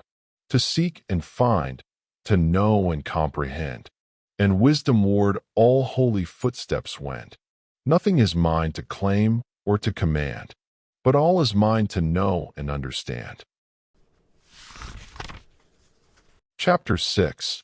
The Secret of Abounding Happiness. Great is the thirst for happiness, and equally great is the lack of happiness. The majority of the poor long for riches, believing that their possession would bring them supreme and lasting happiness. Many who are rich, having gratified every desire and whim, suffer from ennui and repletion, and are farther from the possession of happiness even than the very poor. If we reflect upon this state of things, it will ultimately lead us to a knowledge of the all-important truth that happiness is not derived from mere outward possessions, nor misery from the lack of them. For if this were so, we should find the poor always miserable, and the rich always happy, whereas the reverse is frequently the case. Some of the most wretched people whom I have known were those who were surrounded with riches and luxury, while some of the brightest and happiest people I have met were possessed of only the barest necessities of life. Many men who have accumulated riches have confessed that the selfish gratification which followed the acquisition of riches has robbed life of its sweetness, and that they were never so happy as when they were poor. What, then, is happiness, and how is it to be secured? Is it a figment, a delusion, and is suffering alone perennial? We shall find, after earnest observation and reflection, that all, except those who have entered the way of wisdom, believe that happiness is only to be obtained by the gratification of desire. It is this belief, rooted in the soil of ignorance, and continually watered by selfish cravings, that is the cause of all the misery in the world. And I do not limit the word desire to the grosser animal cravings. It extends to the higher psychic realm, where far more powerful, subtle, and insidious cravings hold in bondage the intellectual and refined, depriving them of all that beauty, harmony, and purity of soul whose expression is happiness. Most people will admit that selfishness is the cause of all the unhappiness in the world, but they fall under the soul-destroying delusion that it is somebody else's selfishness and not their own. When you are willing to admit that all your unhappiness is the result of your own selfishness, you will not be far from the gates of paradise. But so long as you are convinced that it is the selfishness of others that is robbing you of joy, so long will you remain a prisoner in your self-created purgatory. Happiness is that inward state of perfect satisfaction which is joy and peace, and from which all desire is eliminated. The satisfaction which results from gratified desire is brief and illusionary, and is always followed by an increased demand for gratification. Desire is as insatiable as the ocean, and clamors louder and louder as its demands are attended to. It claims ever-increasing service from its deluded devotees, until at last they are struck down with physical or mental anguish, and are hurled into the purifying fires of suffering. Desire is the region of hell, and all torments are centered there. The giving up of desire is the realization of heaven, and all delights await the pilgrim there. I sent my soul through the invisible, some letter of that afterlife to spell. And by my soul returned to me, and whispered, I myself am heaven and hell. Heaven and hell are inward states. Sink into self and all its gratifications, and you sink into hell. Rise above self into that state of consciousness which is the utter denial and forgetfulness of self, and you enter heaven. Self is blind, without judgment, not possessed of true knowledge, and always leads to suffering. Correct perception, unbiased judgment, and true knowledge belong only to the divine state, and only in so far as you realize this divine consciousness can you know what real happiness is.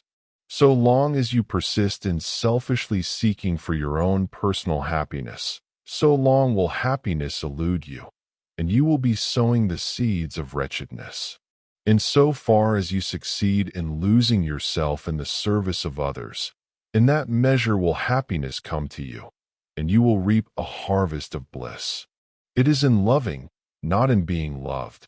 The heart is blessed. It is in giving, not in seeking gifts. We find our quest. Whatever be thy longing or thy need, that do thou give. So shall thy soul be fed, and thou indeed shalt truly live. Cling to self, and you cling to sorrow. Relinquish self, and you enter into peace. To seek selfishly is not only to lose happiness, but even that which we believe to be the source of happiness. See how the glutton is continually looking about for a new delicacy wherewith to stimulate his deadened appetite, and how, bloated, burdened, and diseased, scarcely any food at last is eaten with pleasure. Whereas he who has mastered his appetite, and not only does not seek, but never thinks of gustatory pleasure, finds delight in the most frugal meal. The angel form of happiness, which men, looking through the eyes of self, imagine they see in gratified desire, when clasped is always found to be the skeleton of misery. Truly, he that seeketh his life shall lose it, and he that loseth his life shall find it. Abiding happiness will come to you when, ceasing to selfishly cling, you are willing to give up. When you are willing to lose, unreservedly, that impermanent thing which is so dear to you, and which, whether you cling to it or not, will one day be snatched from you, then you will find that that which seemed to you like a painful loss turns out to be a supreme gain. To give up in order to gain, than this there is no greater delusion, nor no more prolific source of misery. But to be willing to yield up and to suffer loss, this is indeed the way of life. How is it possible to find real happiness by centering ourselves in those things which, by their very nature, must pass away? Abiding and real happiness can only be found by centering ourselves in that which is permanent. Rise, therefore, above the clinging to and the craving for impermanent things, and you will then enter into a consciousness of the eternal. And as, rising above self, and by growing more and more into the spirit of purity, self-sacrifice, and universal love, you become centered in that consciousness. You will realize that happiness which has no reaction and which can never be taken from you. The heart that has reached utter self-forgetfulness in its love for others has not only become possessed of the highest happiness, but has entered into immortality, for it has realized the divine. Look back upon your life, and you will find that the moments of supremest happiness were those in which you uttered some word or performed some act of compassion or self-denying love. Spiritually, happiness and harmony are synonymous. Harmony is one phase of the great law whose spiritual expression is love. All selfishness is discord, and to be selfish is to be out of harmony with the divine order. As we realize that all-embracing love, which is the negation of self, We put ourselves in harmony with the divine music, the universal song, and that ineffable melody which is true happiness becomes our own. Men and women are rushing hither and thither in the blind search for happiness and cannot find it, nor ever will until they recognize that happiness is already within them and round about them, filling the universe, and that they, in their selfish searching, are shutting themselves out from it. I followed happiness to make her mine, past towering oak and swinging ivy vine. She fled, I chased, o'er slanting hill and dale, o'er fields and meadows, in the purpling vale, pursuing rapidly o'er dashing stream. I scaled the dizzy cliffs where eagles scream. I traversed swiftly every land and sea, but always happiness eluded me. Exhausted, fainting, I pursued no more, but sank to rest upon a barren shore. One came and asked for food, and one for alms. I placed the bread and gold in bony palms. One came for sympathy, and one for rest. I shared with every needy one my best.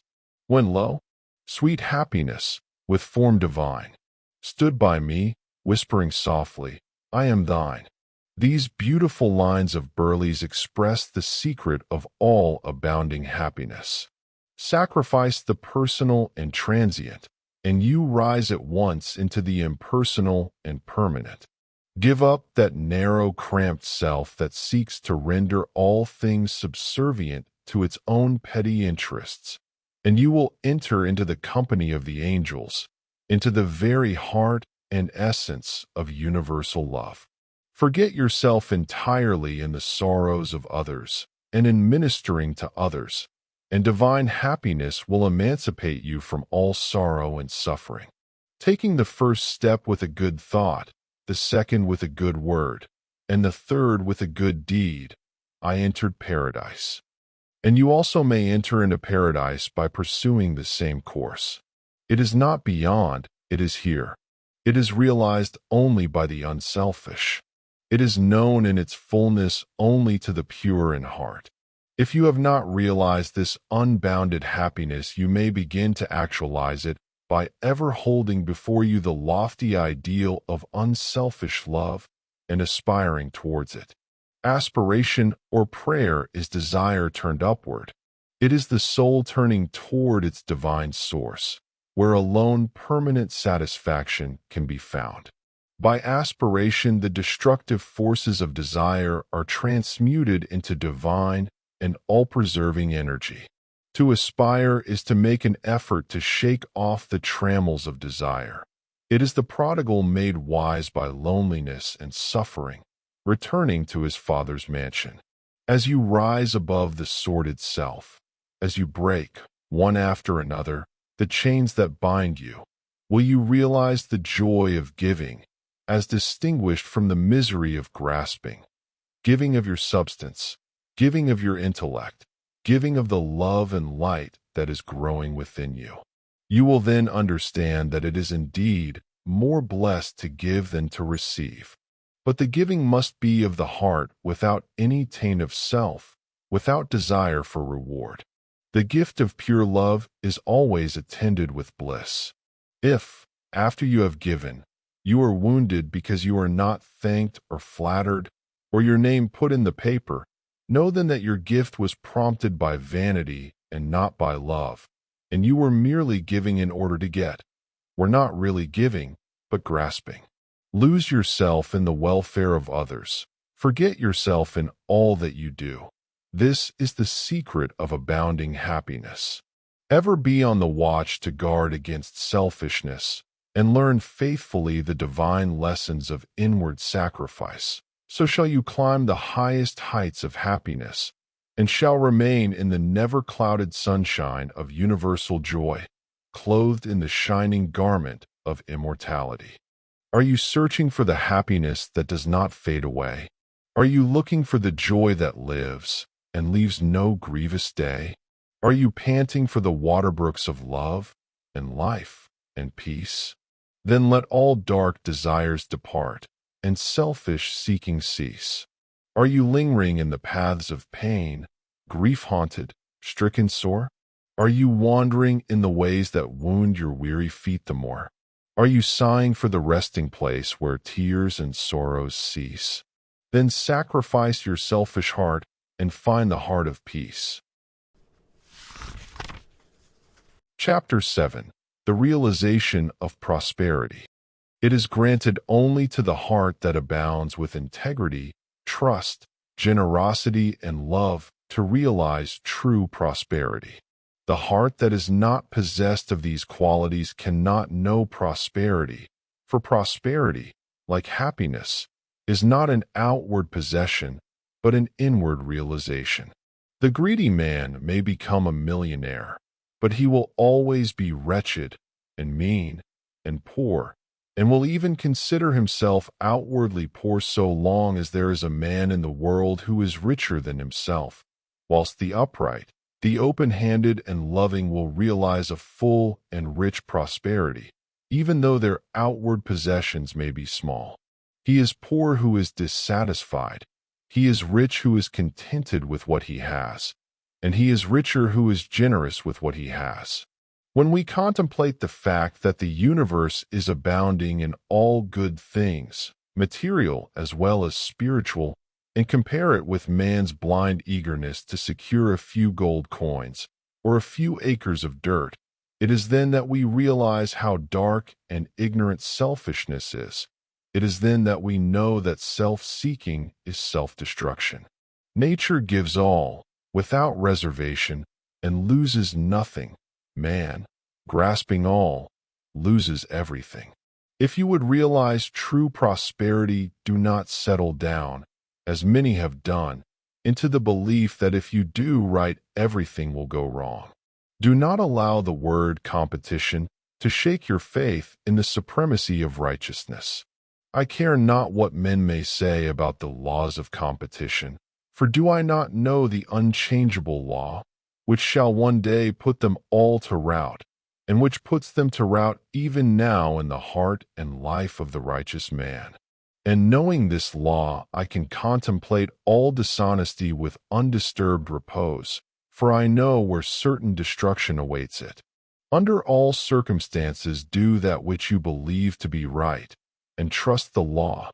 Trust the divine power that is immanent in the universe, and it will never desert you, and you will always be protected. By such a trust, all your losses will be converted into gains, and all curses which threaten will be transmuted into blessings. Never let go of integrity, generosity, and love, for these, coupled with energy, will lift you into the truly prosperous state. Do not believe the world when it tells you that you must always attend to number one first and to others afterwards. To do this is not to think of others at all, but only of one's own comforts. To those who practice this, the day will come when they will be deserted by all, and when they cry out in their loneliness and anguish, there will be no one to hear and help them. To consider oneself before all others is to cramp and warp and hinder every noble and divine impulse. Let your soul expand. Let your heart reach out to others in loving and generous warmth, and great and lasting will be your joy, and all prosperity will come to you. Those who have wandered from the highway of righteousness guard themselves against competition. Those who always pursue the right need not to trouble about such defense. This is no empty statement. There are men today who, by the power of integrity and faith, have defied all competition, and who, without swerving in the least from their methods, when competed with, have risen steadily into prosperity, whilst those who tried to undermine them have fallen back defeated. To possess those inward qualities which constitute goodness is to be armored against all the powers of evil, and to be doubly protected in every time of trial. And to build oneself up in those qualities is to build up a success which cannot be shaken, and to enter into a prosperity which will endure forever. The white robe of the heart, invisible, is stained with sin and sorrow, grief and pain, and all repentant pools and springs of prayer. shall not avail to wash it white again. While in the path of ignorance I walk, the stains of error will not cease to cling. Defilements mark the crooked path of self, where anguish lurks and disappointment sting. Knowledge and wisdom only can avail to purify and make my garment clean. For therein lie love's waters, therein rests peace undisturbed, eternal and serene. Sin and repentance is the path of pain. Knowledge and wisdom is the path of peace. By the near way of practice I will find, where bliss begins, how pains and sorrows cease. Self shall depart, and truth shall take its place. The changeless one, the indivisible, shall take up his abode in me, and cleanse the white robe of the heart invisible. Part 2. The Way of Peace. Chapter 8. The Power of Meditation. Spiritual meditation is the pathway to divinity. It is the mystic ladder which reaches from earth to heaven, from error to truth, from pain to peace. Every saint has climbed it. Every sinner must sooner or later come to it.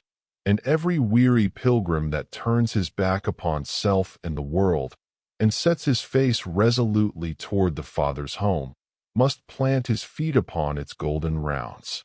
Without its aid you cannot grow into the divine state, the divine likeness, the divine peace, and the fadeless glories and unpolluting joys of truth will remain hidden from you. Meditation is the intense dwelling in thought upon an idea or theme, with the object of thoroughly comprehending it. And whatsoever you constantly meditate upon you will not only come to understand, but will grow more and more into its likeness, for it will become incorporated into your very being, will become, in fact, your very self. If, therefore, you constantly dwell upon that which is selfish and debasing, you will ultimately become selfish and debased. If you ceaselessly think upon that which is pure and unselfish, you will surely become pure and unselfish. Tell me what that is upon which you most frequently and intensely think, that to which, in your silent hours, your soul most naturally turns, and I will tell you to what place of pain or peace you are traveling, and whether you are growing into the likeness of the divine or the bestial. There is an unavoidable tendency to become literally the embodiment of that quality upon which one most constantly thinks. Let, therefore, the object of your meditation be above and not below, so that every time you revert to it in thought you will be lifted up.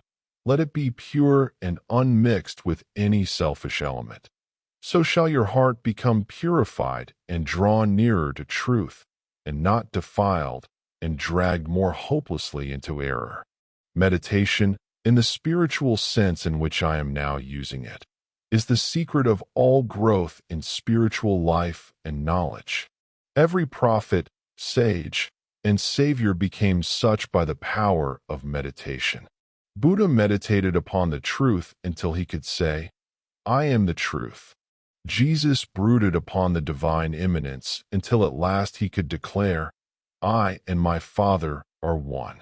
Meditation centered upon divine realities is the very essence and soul of prayer. It is the silent reaching of the soul toward the eternal. Mere petitionary prayer without meditation is a body without a soul, and is powerless to lift the mind and heart above sin and affliction. If you are daily praying for wisdom, for peace, for loftier purity, and a fuller realization of truth, and that for which you pray is still far from you, it means that you are praying for one thing while living out in thought and act another.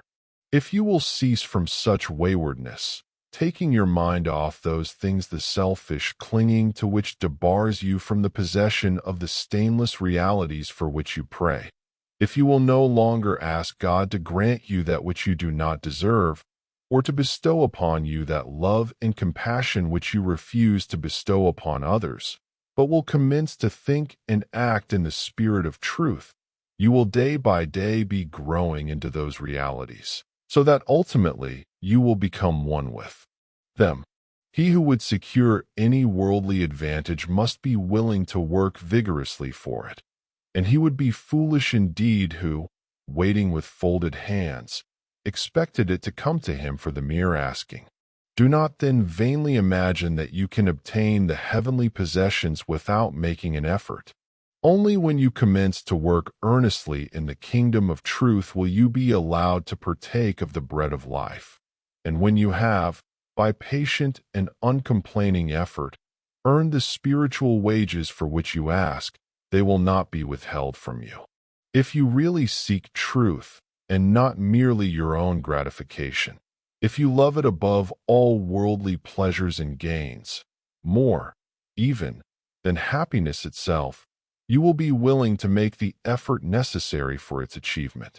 If you would be freed from sin and sorrow, if you would taste of that spotless purity for which you sigh and pray, if you would realize wisdom and knowledge, and would enter into the possession of profound and abiding peace, come now and enter the path of meditation, and let the supreme object of your meditation be truth. At the outset, meditation must be distinguished from idle reverie. There is nothing dreamy and unpractical about it. It is a process of searching and uncompromising thought, which allows nothing to remain but the simple and naked truth. Thus, meditating, you will no longer strive to build yourself up in your prejudices, but, forgetting self, you will remember only that you are seeking the truth.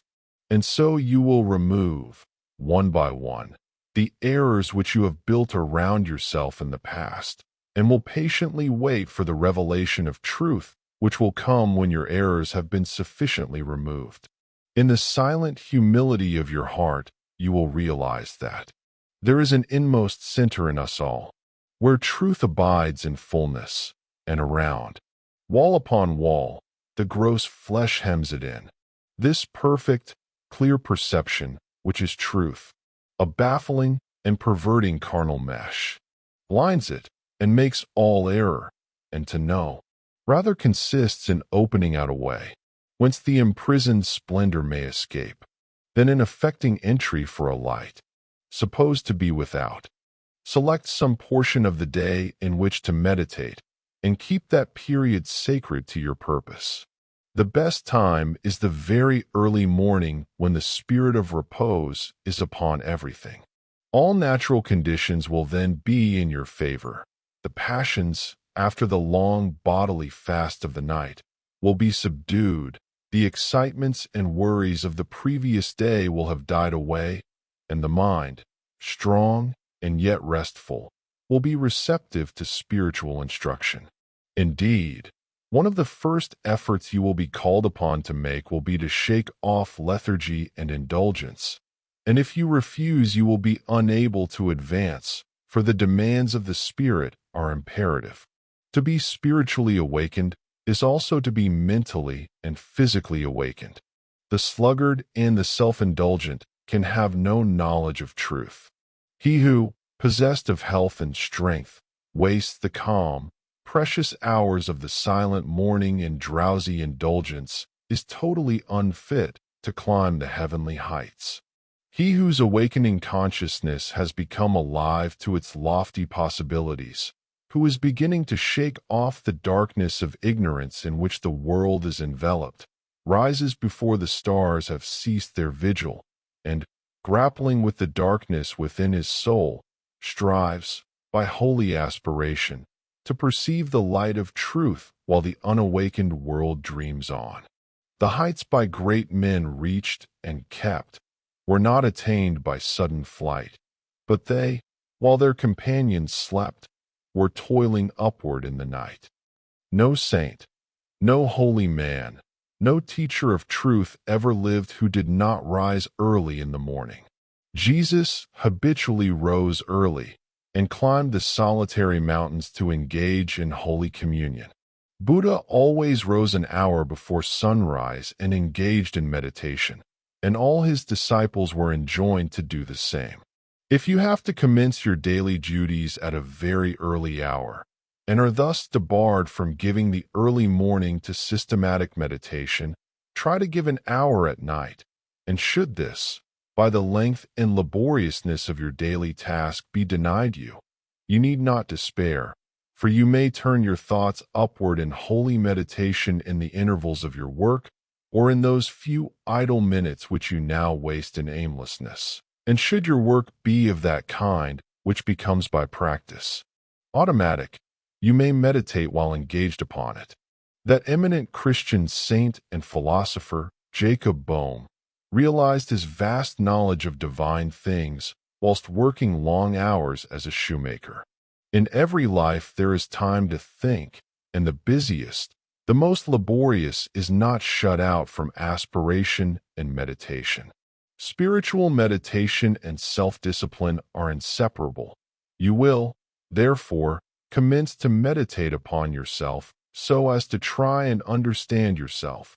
For, remember, the great object you will have in view will be the complete removal of all your errors in order that you may realize truth. You will begin to question your motives, thoughts, and acts, comparing them with your ideal, and endeavoring to look upon them with a calm and impartial eye. In this manner, you will be continually gaining more of that mental and spiritual equilibrium, without which men are but helpless straws upon the ocean of life. If you are given to hatred or anger, you will meditate upon gentleness and forgiveness, so as to become acutely alive to a sense of your harsh and foolish conduct. You will then begin to dwell in thoughts of love, of gentleness, of abounding forgiveness, and as you overcome the lower by the higher, there will gradually, silently steal into your heart a knowledge of the divine law of love, with an understanding of its bearing upon all the intricacies of life and conduct. And in applying this knowledge to your every thought, word, and act, you will grow more and more gentle, more and more loving, more and more divine. And thus, with every error, every selfish desire, every human weakness, by the power of meditation is it overcome, and as each sin, each error is thrust out, a fuller and clearer measure of the light of truth illumines the pilgrim soul. Thus meditating, you will be ceaselessly fortifying yourself against your only real enemy, your selfish, perishable self, and will be establishing yourself more and more firmly in the divine and imperishable self that is inseparable from truth. The direct outcome of your meditations will be a calm, spiritual strength which will be your stay and resting place in the struggle of life. Great is the overcoming power of holy thought, and the strength and knowledge gained in the hour of silent meditation will enrich the soul with saving remembrance in the hour of strife, of sorrow, or of temptation. As, by the power of meditation, you grow in wisdom, you will relinquish, more and more, your selfish desires which are fickle, impermanent, and productive of sorrow and pain, and will take your stand, with increasing steadfastness and trust, upon unchangeable principles, and will realize heavenly rest. The use of meditation is the acquirement of a knowledge of eternal principles, and the power which results from meditation is the ability to rest upon and trust those principles, and so become one with the eternal. The end of meditation is, therefore, direct knowledge of truth, God, and the realization of divine and profound peace. Let your meditations take their rise from the ethical ground which you now occupy. Remember that you are to grow into truth by steady perseverance. If you are an Orthodox Christian, meditate ceaselessly upon the spotless purity and divine excellence of the character of Jesus, and apply his every precept to your inner life and outward conduct, so as to approximate more and more toward his perfection. Do not be as those religious ones, who, refusing to meditate upon the law of truth, and to put into practice the precepts given to them by their master, are content to formally worship to cling to their particular creeds, and to continue in the ceaseless round of sin and suffering. Strive to rise, by the power of meditation, above all selfish clinging to partial gods or party creeds, above dead formalities and lifeless ignorance.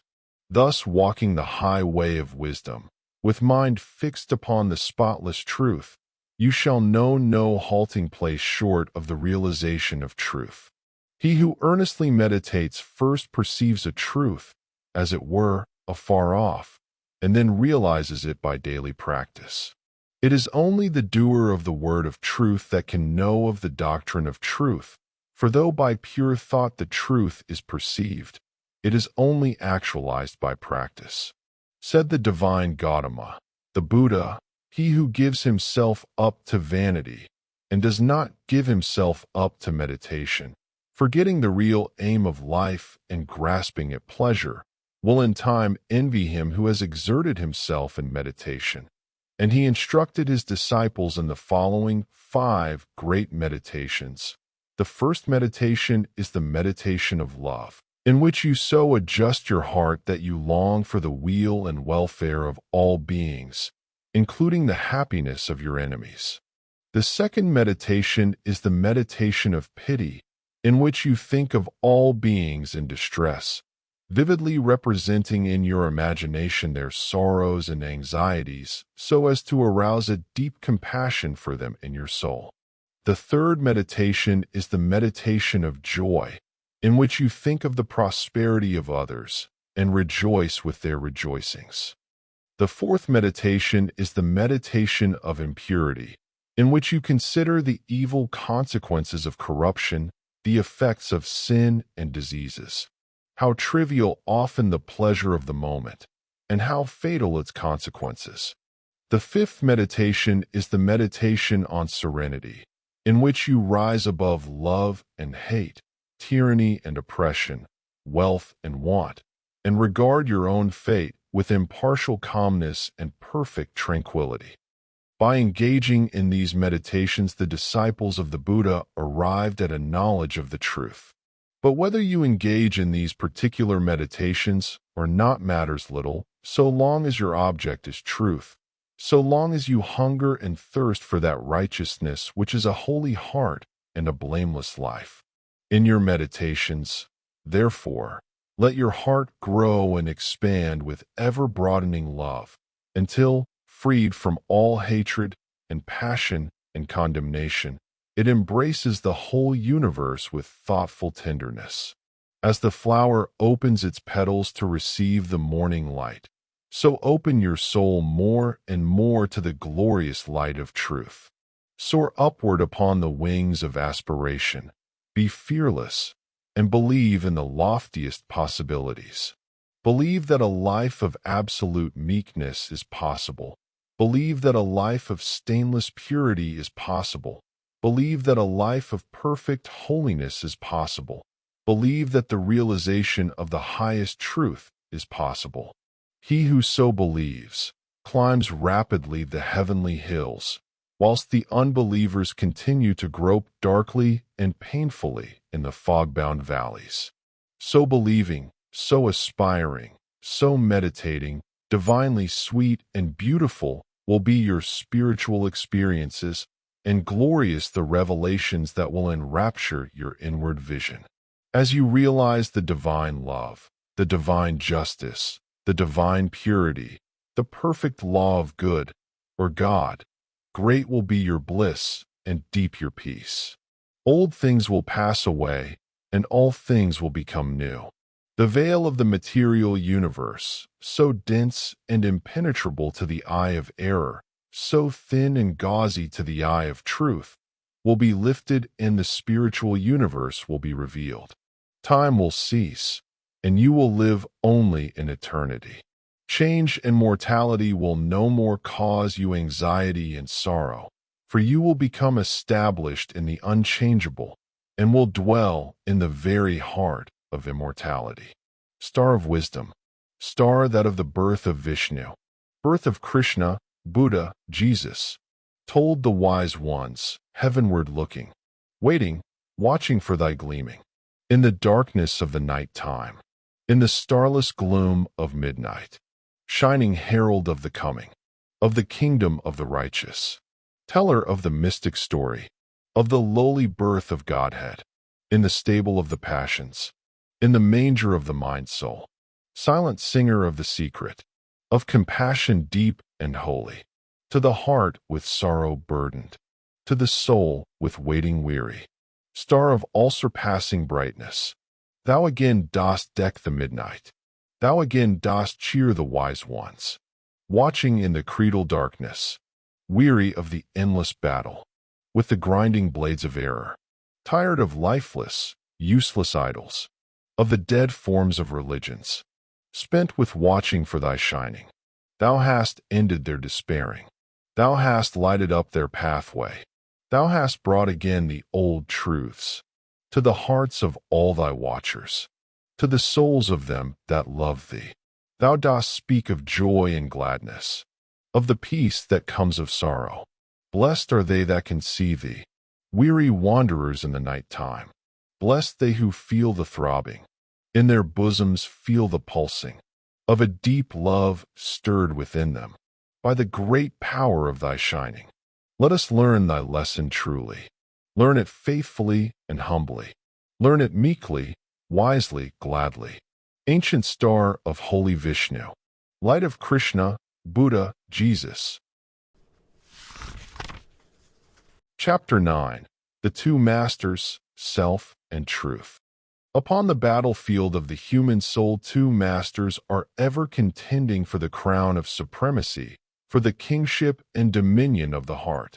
The master of self, called also the prince of this world, and the master of truth, called also the Father God. The master self is that rebellious one whose weapons are passion, pride, avarice, vanity, self-will, implements of darkness. The master truth is that meek and lowly one whose weapons are gentleness, patience, purity, sacrifice, humility, love, instruments of light. In every soul the battle is waged, and as a soldier cannot engage at once in two opposing armies, so every heart is enlisted either in the ranks of self or of truth. There is no half-and-half course. There is self and there is truth. Where self is, truth is not. Where truth is, self is not. Thus spake Buddha, the teacher of truth, and Jesus, the manifested Christ, declared that no man can serve two masters, for either he will hate the one and love the other, or else he will hold to the one and despise the other. Ye cannot serve God and mammon.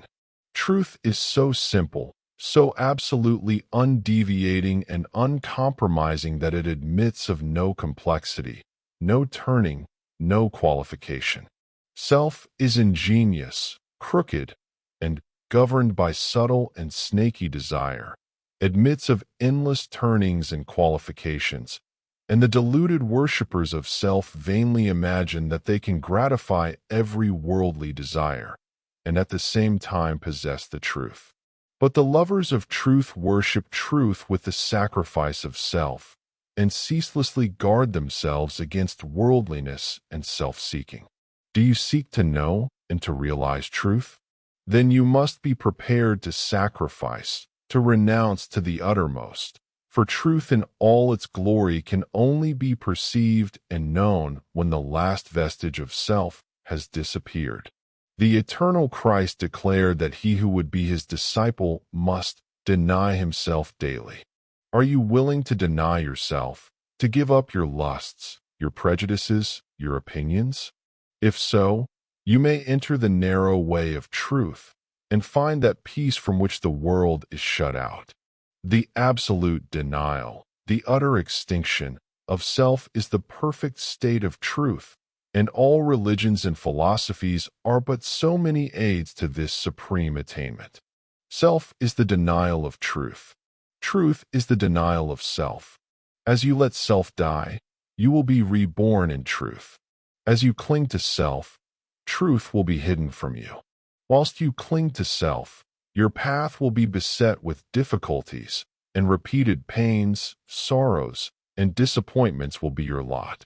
There are no difficulties in truth, and coming to truth, you will be freed from all sorrow and disappointment. Truth in itself is not hidden and dark. It is always revealed and is perfectly transparent. But the blind and wayward self cannot perceive it. The light of day is not hidden except to the blind, and the light of truth is not hidden except to those who are blinded by self. Truth is the one reality in the universe, the inward harmony, the perfect justice, the eternal love. Nothing can be added to it, nor taken from it. It does not depend upon any man, but all men depend upon it. You cannot perceive the beauty of truth while you are looking out through the eyes of self. If you are vain, you will color everything with your own vanities. If lustful, your heart and mind will be so clouded with the smoke and flames of passion that everything will appear distorted through them. If proud and opinionative, you will see nothing in the whole universe except the magnitude and importance of your own opinions. There is one quality which preeminently distinguishes the man of truth from the man of self, and that is humility. To be not only free from vanity, stubbornness, and egotism, but to regard one's own opinions as of no value. This indeed is true humility. He who is immersed in self regards his own opinions as truth, and the opinions of other men as error. But that humble truth lover who has learned to distinguish between opinion and truth regards all men with the eye of charity and does not seek to defend his opinions against theirs, but sacrifices those opinions that he may love the more, that he may manifest the spirit of truth. For truth in its very nature is ineffable and can only be lived. He who has most of charity has most of truth. Men engage in heated controversies and foolishly imagine they are defending the truth, when in reality they are merely defending their own petty interests and perishable opinions. The follower of self takes up arms against others. The follower of truth takes up arms against himself. Truth, being unchangeable and eternal, is independent of your opinion and of mine. We may enter into it, or we may stay outside, but both our defense and our attack are superfluous and are hurled back upon ourselves. Men, enslaved by self, passionate, proud, and condemnatory, believe their particular creed or religion to be the truth, and all other religions to be error, and they proselytize with passionate ardor. There is but one religion, the religion of truth. There is but one error, the error of self. Truth is not a formal belief. It is an unselfish, holy, and aspiring heart. And he who has truth is at peace with all, and cherishes all with thoughts of love. You may easily know whether you are a child of truth or a worshiper of self, if you will silently examine your mind, heart, and conduct. Do you harbor thoughts of suspicion, enmity, envy, lust, pride, or do you strenuously fight against these? If the former, you are chained to self, no matter what religion you may profess. If the latter, you are a candidate for truth, even though outwardly you may profess no religion. Are you passionate, self-willed, ever seeking to gain your own ends, self-indulgent, and self-centered? Or are you gentle, mild, unselfish, quit of every form of self-indulgence, and are ever ready to give up your own? If the former, self is your master. If the latter, truth is the object of your affection. Do you strive for riches? Do you fight, with passion, for your party? Do you lust for power and leadership? Are you given to ostentation and self-praise? Or have you given up the love of riches? Have you relinquished all strife? Are you content to take the lowest place and to be passed by unnoticed? And have you ceased to talk about yourself and to regard yourself with self-complacent pride? If the former, even though you may imagine you worship God, The god of your heart is self. If the latter, even though you may withhold your lips from worship, you are dwelling with the Most High. The signs by which the truth lover is known are unmistakable. Here the holy Krishna declare them in Sir Edwin Arnold's beautiful rendering of the Bhagavad Gita. Fearlessness, singleness of soul, the will, always to strive for wisdom, open hand, and governed appetites, and piety, and love of lonely study, humbleness, uprightness, heed to injure not which lives, truthfulness, slowness unto wrath, a mind that lightly letteth go what others prize, and equanimity and charity, which speeth no man's faults, and tenderness towards all that suffer, a contented heart, fluttered by no desires, a bearing mild, modest and grave, with manhood nobly mixed, with patience, fortitude, and purity, an unrevengeful spirit, never given to rate itself too high. Such be the signs, O Indian prince, of him whose feet are set on that fair path which leads to heavenly birth.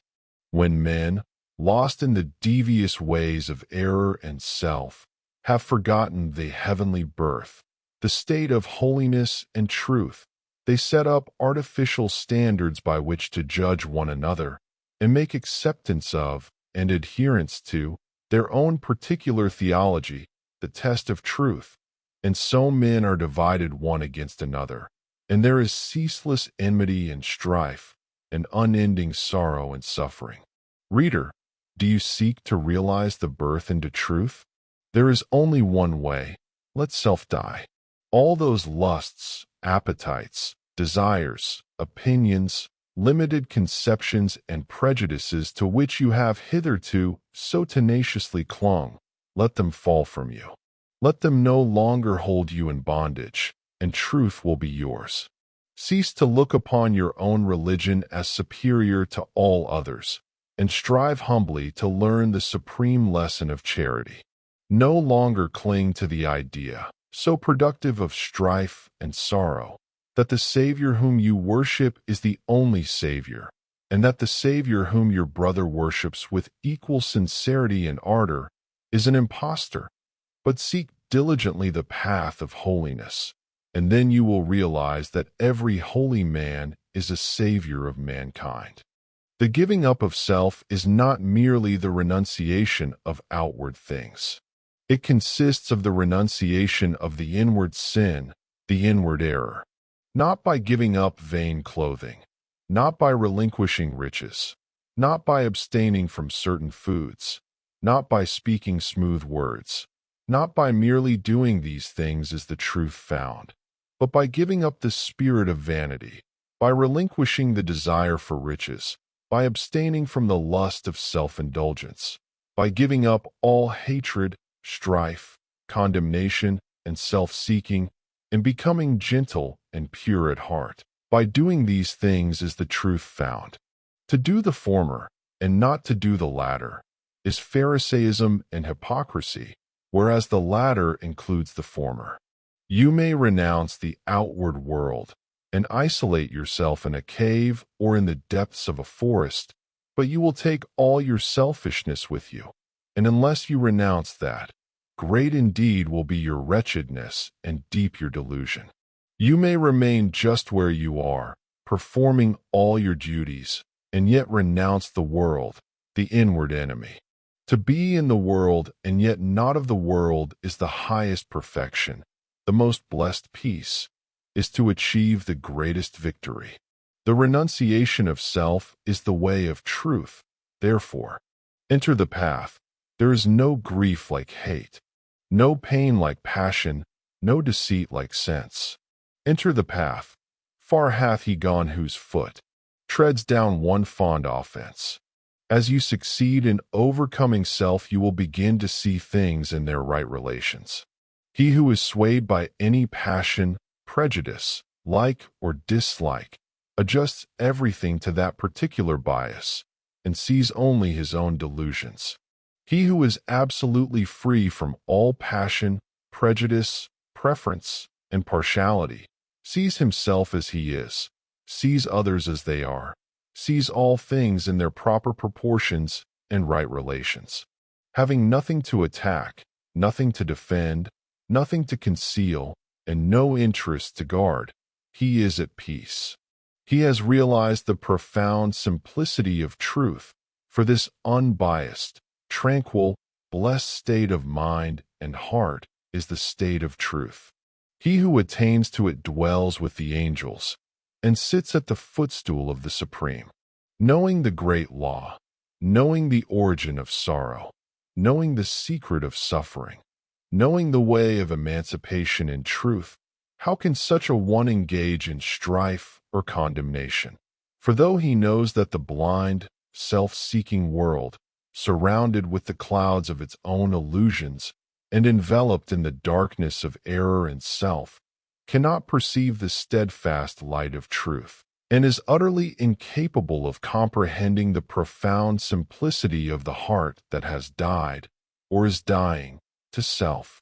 Yet he also knows that when the suffering ages have piled up mountains of sorrow, the crushed and burdened soul of the world will fly to its final refuge, and that when the ages are completed, every prodigal will come back to the fold of truth. And so he dwells in goodwill toward all, and regards all with that tender compassion which a father bestows upon his wayward children. Men cannot understand truth because they cling to self, because they believe in and love self, because they believe self to be the only reality, whereas it is the one delusion. When you cease to believe in and love self, you will desert it, and will fly to truth, and will find the eternal reality. When men are intoxicated with the wines of luxury and pleasure and vanity, the thirst of life grows and deepens within them, and they delude themselves with dreams of fleshly immortality. But when they come to reap the harvest of their own sowing, and pain and sorrow supervene, then, crushed and humiliated, relinquishing self and all the intoxications of self, they come, with aching hearts, to the one immortality. The immortality that destroys all delusions, the spiritual immortality in truth. Men pass from evil to good, from self to truth, through the dark gate of sorrow, for sorrow and self are inseparable. Only in the peace and bliss of truth is all sorrow vanquished. If you suffer disappointment because your cherished plans have been thwarted, or because someone has not come up to your anticipations, it is because you are clinging to self. If you suffer remorse for your conduct, it is because you have given way to self. If you are overwhelmed with chagrin and regret because of the attitude of someone else toward you, it is because you have been cherishing self. If you are wounded on account of what has been done to you or said of you, it is because you are walking in the painful way of self. All suffering is of self. All suffering ends in truth. When you have entered into and realized truth, you will no longer suffer disappointment, remorse, and regret, and sorrow will flee from you. Self is the only prison that can ever bind the soul. Truth is the only angel that can bid the gates unroll. And when he comes to call thee, arise and follow fast. His way may lie through darkness, but it leads to light at last. The woe of the world is of its own making. Sorrow purifies and deepens the soul, and the extremity of sorrow is the prelude to truth. Have you suffered much? Have you sorrowed deeply? Have you pondered seriously upon the problem of life? If so, you are prepared to wage war against self and to become a disciple of truth. The intellectual who do not see the necessity for giving up self frame endless theories about the universe and call them truth. But do thou pursue that direct line of conduct which is the practice of righteousness, and thou wilt realize the truth which has no place in theory and which never changes. Cultivate your heart. Water it continually with unselfish love and deep-felt pity, and strive to shut out from it all thoughts and feelings which are not in accordance with love. Return good for evil, love for hatred, gentleness for ill treatment, and remain silent when attacked. So shall you transmute all your selfish desires into the pure gold of love, and self will disappear in truth. So will you walk blamelessly among men, yoked with the easy yoke of lowliness, and clothed with the divine garment of humility. O come, weary brother, thy struggling and striving, end thou in the heart of the Master of Ruth. Across self's drear desert why wilt thou be driving? Athirst for the quickening waters of truth, when here, by the path of thy searching and sinning, flows life's gladsome stream, lies love's oasis green? Come, turn thou and rest, know the end and beginning, the sought and the searcher, the seer and seen.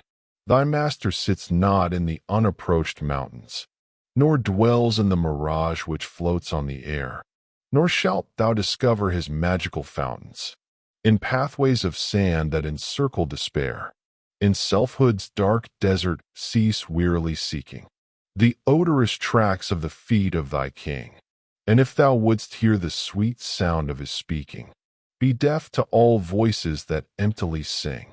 Flee the vanishing places, renounce all thou hast, leave all that thou lovest, and, naked and bare, thyself at the shrine of the innermost cast.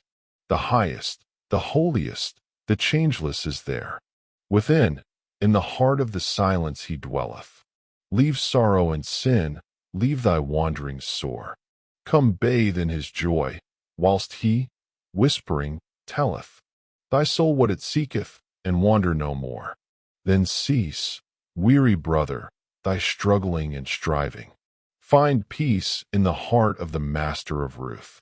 Across self's dark desert cease wearily driving. Come, drink at the beautiful waters of truth. Chapter 10. The Acquirement of Spiritual Power. The world is filled with men and women seeking pleasure, excitement, novelty, seeking ever to be moved to laughter or tears, not seeking strength, stability, and power, but courting weakness and eagerly engaged in dispersing what power they have. Men and women of real power and influence are few, because few are prepared to make the sacrifice necessary to the acquirement of power, and fewer still are ready to patiently build up character. To be swayed by your fluctuating thoughts and impulses is to be weak and powerless. To rightly control and direct those forces is to be strong and powerful. Men of strong animal passions have much of the ferocity of the beast, but this is not power. The elements of power are there, but it is only when this ferocity is tamed and subdued by the higher intelligence that real power begins, and men can only grow in power by awakening themselves to higher and ever higher states of intelligence and consciousness. The difference between a man of weakness and one of power lies not in the strength of the personal will, for the stubborn man is usually weak and foolish, but in that focus of consciousness which represents their states of knowledge. The pleasure seekers, the lovers of excitement, the hunters after novelty, and the victims of impulse and hysterical emotion lack that knowledge of principles which gives balance, stability, and influence. A man commences to develop power when, checking his impulses and selfish inclinations, he falls back upon the higher and calmer consciousness within him and begins to steady himself upon a principle. The realization of unchanging principles in consciousness is at once the source and secret of the highest power. When, after much searching and suffering and sacrificing, the light of an eternal principle dawns upon the soul, a divine calm ensues, and joy unspeakable gladdens the heart. He who has realized such a principle ceases to wander and remains poised and self-possessed. He ceases to be passion's slave and becomes a master builder in the temple of destiny. The man that is governed by self and not by a principle changes his front when his selfish comforts are threatened. Deeply intent upon defending and guarding his own interests, he regards all means as lawful that will subserve that end. He is continually scheming as to how he may protect himself against his enemies, being too self-centered to perceive that he is his own enemy. Such a man's work crumbles away, for it is divorced from truth and power. All effort that is grounded upon self perishes. Only that work endures that is built upon an indestructible principle. The man that stands upon a principle is the same calm, dauntless, self-possessed man under all circumstances. When the hour of trial comes, and he has to decide between his personal comforts and truth, he gives up his comforts and remains firm. Even the prospect of torture and death cannot alter or deter him. The man of self regards the loss of his wealth, his comforts, or his life as the greatest calamities which can befall him. The man of principle looks upon these incidents as comparatively insignificant and not to be weighed with loss of character, loss of truth. To desert truth is, to him, the only happening which can really be called a calamity. It is the hour of crisis which decides who are the minions of darkness and who the children of light.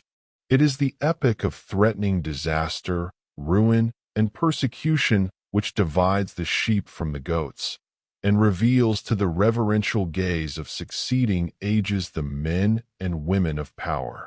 It is easy for a man, so long as he is left in the enjoyment of his possessions, to persuade himself that he believes in and adheres to the principles of peace, brotherhood, and universal love. But if, when his enjoyments are threatened, or he imagines they are threatened, he begins to clamor loudly for war, he shows that he believes in and stands upon, not peace, brotherhood, and love, but strife, selfishness, and hatred. He who does not desert his principles when threatened with the loss of every earthly thing, even to the loss of reputation and life, is the man of power, is the man whose every word and work endures, is the man whom the afterworld honors, reveres, and worships, rather than desert that principle of divine love on which he rested, and in which all his trust was placed. Jesus endured the utmost extremity of agony and deprivation, and today the world prostrates itself at his pierced feet in rapt adoration. There is no way to the acquirement of spiritual power except by that inward illumination and enlightenment, which is the realization of spiritual principles, and those principles can only be realized by constant practice and application. Take the principle of divine love and quietly and diligently meditate upon it with the object of arriving at a thorough understanding of it. Bring its searching light to bear upon all your habits, your actions, your speech and intercourse with others, your every secret thought and desire. As you persevere in this course, the divine love will become more and more perfectly revealed to you, and your own shortcomings will stand out in more and more vivid contrast, spurring you on to renewed endeavor. And having once caught a glimpse of the incomparable majesty of that imperishable principle, you will never again rest in your weakness, your selfishness, your imperfection, but will pursue that love until you have relinquished every discordant element and have brought yourself into perfect harmony with it. And that state of inward harmony is spiritual power. Take also other spiritual principles, such as purity and compassion, and apply them in the same way. And, so exacting is truth, you will be able to make no stay, no resting place until the inmost garment of your soul is bereft of every stain, and your heart has become incapable of any hard, condemnatory, and pitiless impulse. Only in so far as you understand, realize, and rely upon these principles will you acquire spiritual power, and that power will be manifested in and through you in the form of increasing dispassion, patience, and equanimity. Dispassion argues superior self-control. Sublime patience is the very hallmark of divine knowledge, and to retain an unbroken calm amid all the duties and distractions of life marks off the man of power. It is easy in the world to live after the world's opinion. It is easy in solitude to live after our own. But the great man is he who in the midst of the crowd keeps with perfect sweetness the independence of solitude. Some mystics hold that perfection in dispassion is the source of that power by which miracles, so-called, are performed, and truly he who has gained such perfect control of all his interior forces that no shock, however great, can for one moment unbalance him, must be capable of guiding and directing those forces with a master hand. To grow in self-control, in patience, in equanimity, is to grow in strength and power, and you can only thus grow by focusing your consciousness upon a principle.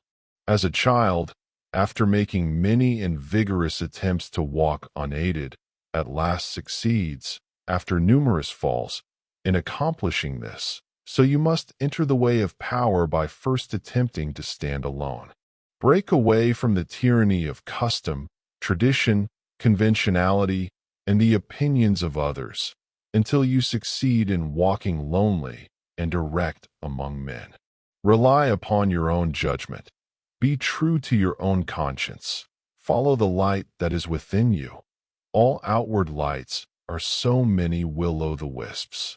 There will be those who will tell you that you are foolish, that your judgment is faulty, that your conscience is all awry, and that the light within you is darkness, but heed them not. If what they say is true, the sooner you, as a searcher for wisdom, find it out the better, and you can only make the discovery by bringing your powers to the test. Therefore, pursue your course bravely. Your conscience is at least your own, and to follow it is to be a man. To follow the conscience of another is to be a slave. You will have many falls, will suffer many wounds, will endure many buffetings for a time, but press on in faith, believing that sure and certain victory lies ahead. Search for a rock, a principle, and having found it, cling to it. Get it under your feet and stand erect upon it, until at last, immovably fixed upon it, you succeed in defying the fury of the waves and storms of selfishness. For selfishness in any and every form is dissipation, weakness, death. Unselfishness in its spiritual aspect is conservation, power, life. As you grow in spiritual life and become established upon principles, you will become as beautiful and as unchangeable as those principles, will taste of the sweetness of their immortal essence, and will realize the eternal and indestructible nature of the God within. No harmful shaft can reach the righteous man, standing erect amid the storms of hate, defying hurt and injury and ban, surrounded by the trembling slaves of fate, majestic in the strength of silent power. Serene he stands, nor changes not nor turns, patient and firm in suffering's darkest hour. Time bends to him, and death and doom he spurns.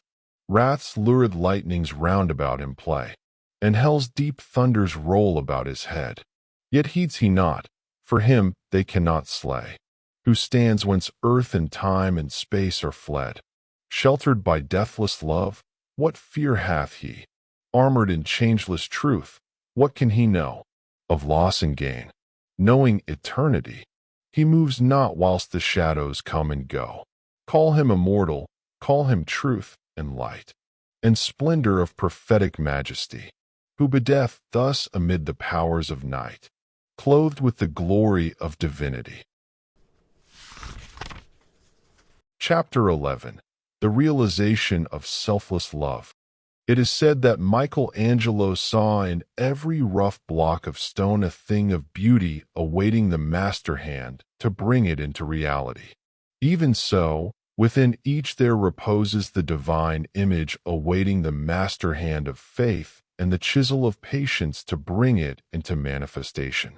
And that divine image is revealed and realized as stainless, selfless love, hidden deep in every human heart, though frequently covered up with a mass of hard and almost impenetrable accretions, is the spirit of divine love, whose holy and spotless essence is undying and eternal.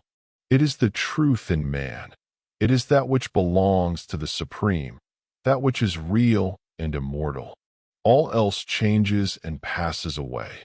This alone is permanent and imperishable. And to realize this love by ceaseless diligence in the practice of the highest righteousness, to live in it, and to become fully conscious in it, is to enter into immortality here and now, is to become one with truth, one with God, one with the central heart of all things, and to know our own divine and eternal nature. To reach this love, to understand and experience it, one must work with great persistency and diligence upon his heart and mind, must ever renew his patience and keep strong his faith, for there will be much to remove, much to accomplish before the divine image is revealed in all its glorious beauty.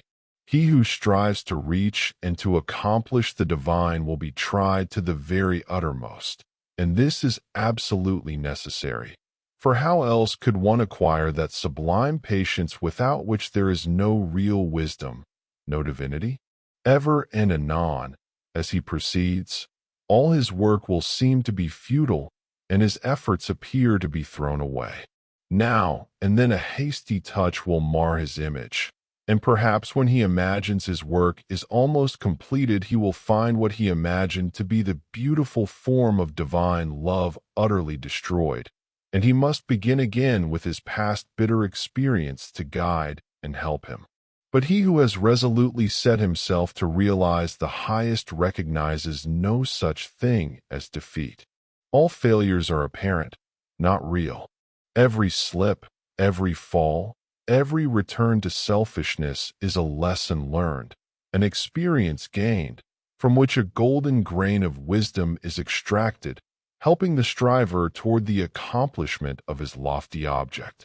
To recognize that of our vices we can frame a ladder if we will but tread beneath our feet each deed of shame, is to enter the way that leads unmistakably toward the divine, and the failings of one who thus recognizes are so many dead selves upon which he rises, as upon stepping stones to higher things. Once come to regard your failings, your sorrows and sufferings as so many voices telling you plainly where you are weak and faulty, where you fall below the true and the divine, you will then begin to ceaselessly watch yourself, and every slip, every pang of pain will show you where you are to set to work, and what you have to remove out of your heart in order to bring it nearer to the likeness of the divine, nearer to the perfect love. And as you proceed, day by day detaching yourself more and more from the inward selfishness, the love that is selfless will gradually become revealed to you. And when you are growing patient and calm, when your petulances, tempers, and irritabilities are passing away from you, and the more powerful lusts and prejudices cease to dominate and enslave you, then you will know that the divine is awakening within you, that you are drawing near to the eternal heart, that you are not far from that selfless love, the possession of which is peace and immortality. Divine love is distinguished from human loves in this supremely important particular. It is free from partiality. Human loves cling to a particular object to the exclusion of all else, and when that object is removed, great and deep is the resultant suffering to the one who loves. Divine love embraces the whole universe, and, without clinging to any part, yet contains within itself the whole, and he who comes to it by gradually purifying and broadening his human loves until all the selfish and impure elements are burnt out of them, ceases from suffering. It is because human loves are narrow and confined and mingled with selfishness that they cause suffering. No suffering can result from that love which is so absolutely pure that it seeks nothing for itself. Nevertheless, human loves are absolutely necessary as steps toward the divine, and no soul is prepared to partake of divine love until it has become capable of the deepest and most intense human love. It is only by passing through human loves and human sufferings that divine love is reached and realized. All human loves are perishable like the forms to which they cling, but there is a love that is imperishable, and that does not cling to appearances. All human loves are counterbalanced by human hates, but there is a love that admits of no opposite or reaction, divine and free from all taint of self, that sheds its fragrance on all alike. Human loves are reflections of the divine love, and draw the soul nearer to the reality, the love that knows neither sorrow nor change. It is well that the mother, clinging with passionate tenderness to the little helpless form of flesh that lies on her bosom, should be overwhelmed with the dark waters of sorrow when she sees it laid in the cold earth. It is well that her tears should flow and her heart ache, for only thus can she be reminded of the evanescent nature of the joys and objects of sense, and be drawn nearer to the eternal and imperishable reality. It is well that lover, brother, sister, husband, wife should suffer deep anguish, and be enveloped in gloom when the visible object of their affections is torn from them, so that they may learn to turn their affections toward the invisible source of all, where alone abiding satisfaction is to be found. It is well that the proud, the ambitious, the self-seeking should suffer defeat, humiliation, and misfortune, that they should pass through the scorching fires of affliction, for only thus can the wayward soul be brought to reflect upon the enigma of life. Only thus can the heart be softened and purified, and prepared to receive the truth. When the sting of anguish penetrates the heart of human love, when gloom and loneliness and desertion cloud the soul of friendship and trust, then it is that the heart turns toward the sheltering love of the eternal and finds rest in its silent peace. And whosoever comes to this love is not turned away comfortless, is not pierced with anguish nor surrounded with gloom, and is never deserted in the dark hour of trial. The glory of divine love can only be revealed in the heart that is chastened by sorrow, and the image of the heavenly state can only be perceived and realized when the lifeless, formless accretions of ignorance and self are hewn away. Only that love that seeks no personal gratification or reward, that does not make distinctions, and that leaves behind no heartaches, can be called divine. Men, clinging to self and to the comfortless shadows of evil, are in the habit of thinking of divine love as something belonging to a God who is out of reach, as something outside themselves, and that must forever remain outside. Truly, the love of God is ever beyond the reach of self, but when the heart and mind are emptied of self, then the selfless love, the supreme love, the love that is of God or good becomes an inward and abiding reality. And this inward realization of holy love is none other than the love of Christ that is so much talked about and so little comprehended. The love that not only saves the soul from sin, but lifts it also above the power of temptation. But how may one attain to this sublime realization? The answer which truth has always given and will ever give to this question is, empty thyself, and I will fill thee. Divine love cannot be known until self is dead, for self is the denial of love, and how can that which is known be also denied? Not until the stone of self is rolled away from the sepulchre of the soul does the immortal Christ, the pure spirit of love, hitherto crucified, dead and buried, cast off the bands of ignorance, and come forth in all the majesty of his resurrection. You believe that the Christ of Nazareth was put to death and rose again. I do not say you err in that belief. But if you refuse to believe that the gentle Spirit of love is crucified daily upon the dark cross of your selfish desires, then, I say, you err in this unbelief and have not yet perceived, even afar off, the love of Christ. You say that you have tasted of salvation in the love of Christ. Are you saved from your temper, your irritability, your vanity, your personal dislikes, your judgment and condemnation of others? If not, from what are you saved, and wherein have you realized the transforming love of Christ? He who has realized the love that is divine has become a new man, and has ceased to be swayed and dominated by the old elements of self. He is known for his patience, his purity, his self-control, his deep charity of heart, and his unalterable sweetness. Divine or selfless love is not a mere sentiment or emotion. It is a state of knowledge which destroys the dominion of evil and the belief in evil, and lifts the soul into the joyful realization of the supreme good.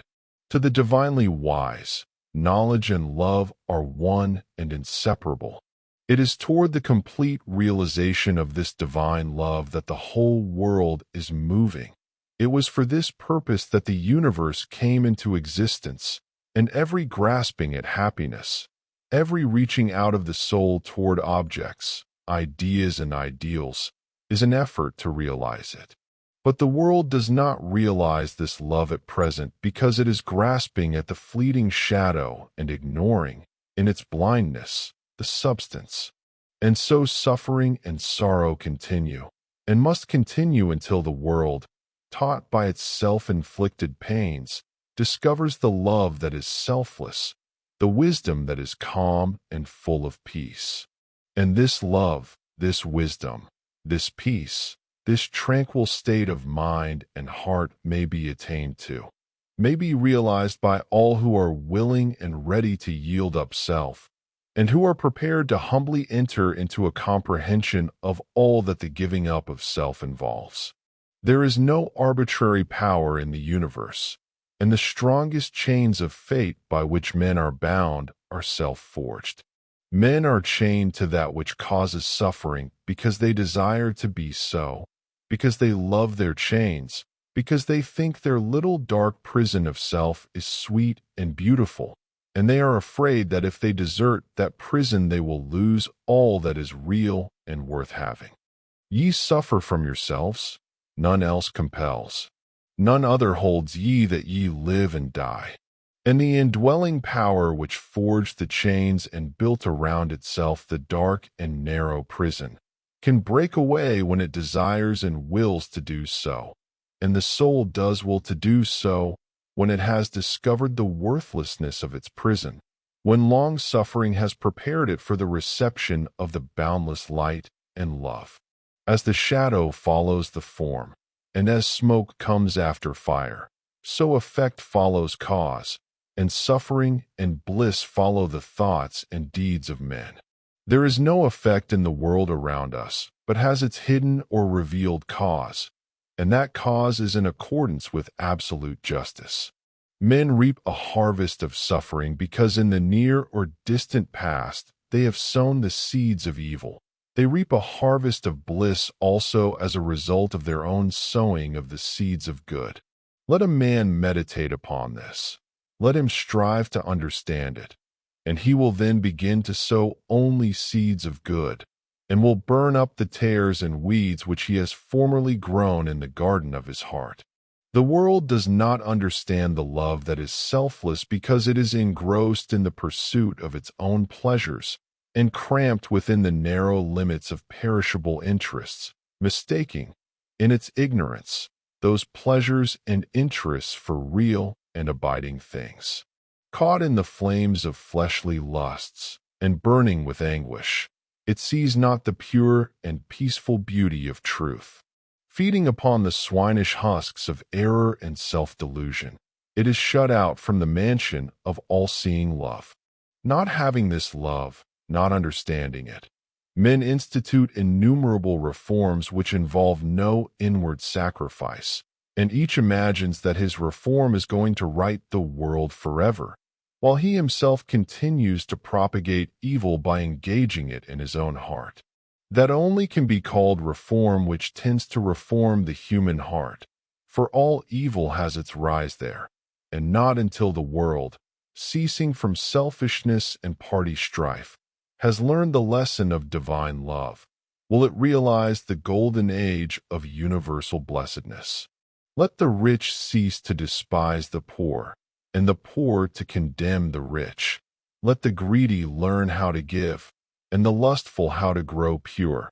Let the partisan cease from strife, and the uncharitable begin to forgive. Let the envious endeavor to rejoice with others, and the slanderers grow ashamed of their conduct. Let men and women take this course, and lo, the golden age is at hand. He, therefore, who purifies his own heart is the world's greatest benefactor. Yet, though the world is, and will be for many ages to come, shut out from that age of gold, which is the realization of selfless love, you, if you are willing, may enter it now, by rising above your selfish self. If you will pass from prejudice, hatred, and condemnation to gentle and forgiving love. Where hatred, dislike, and condemnation are, selfless love does not abide. It resides only in the heart that has ceased from all condemnation. You say, "How can I love the drunkard, the hypocrite, the sneak, the murderer?" I am compelled to dislike and condemn such men.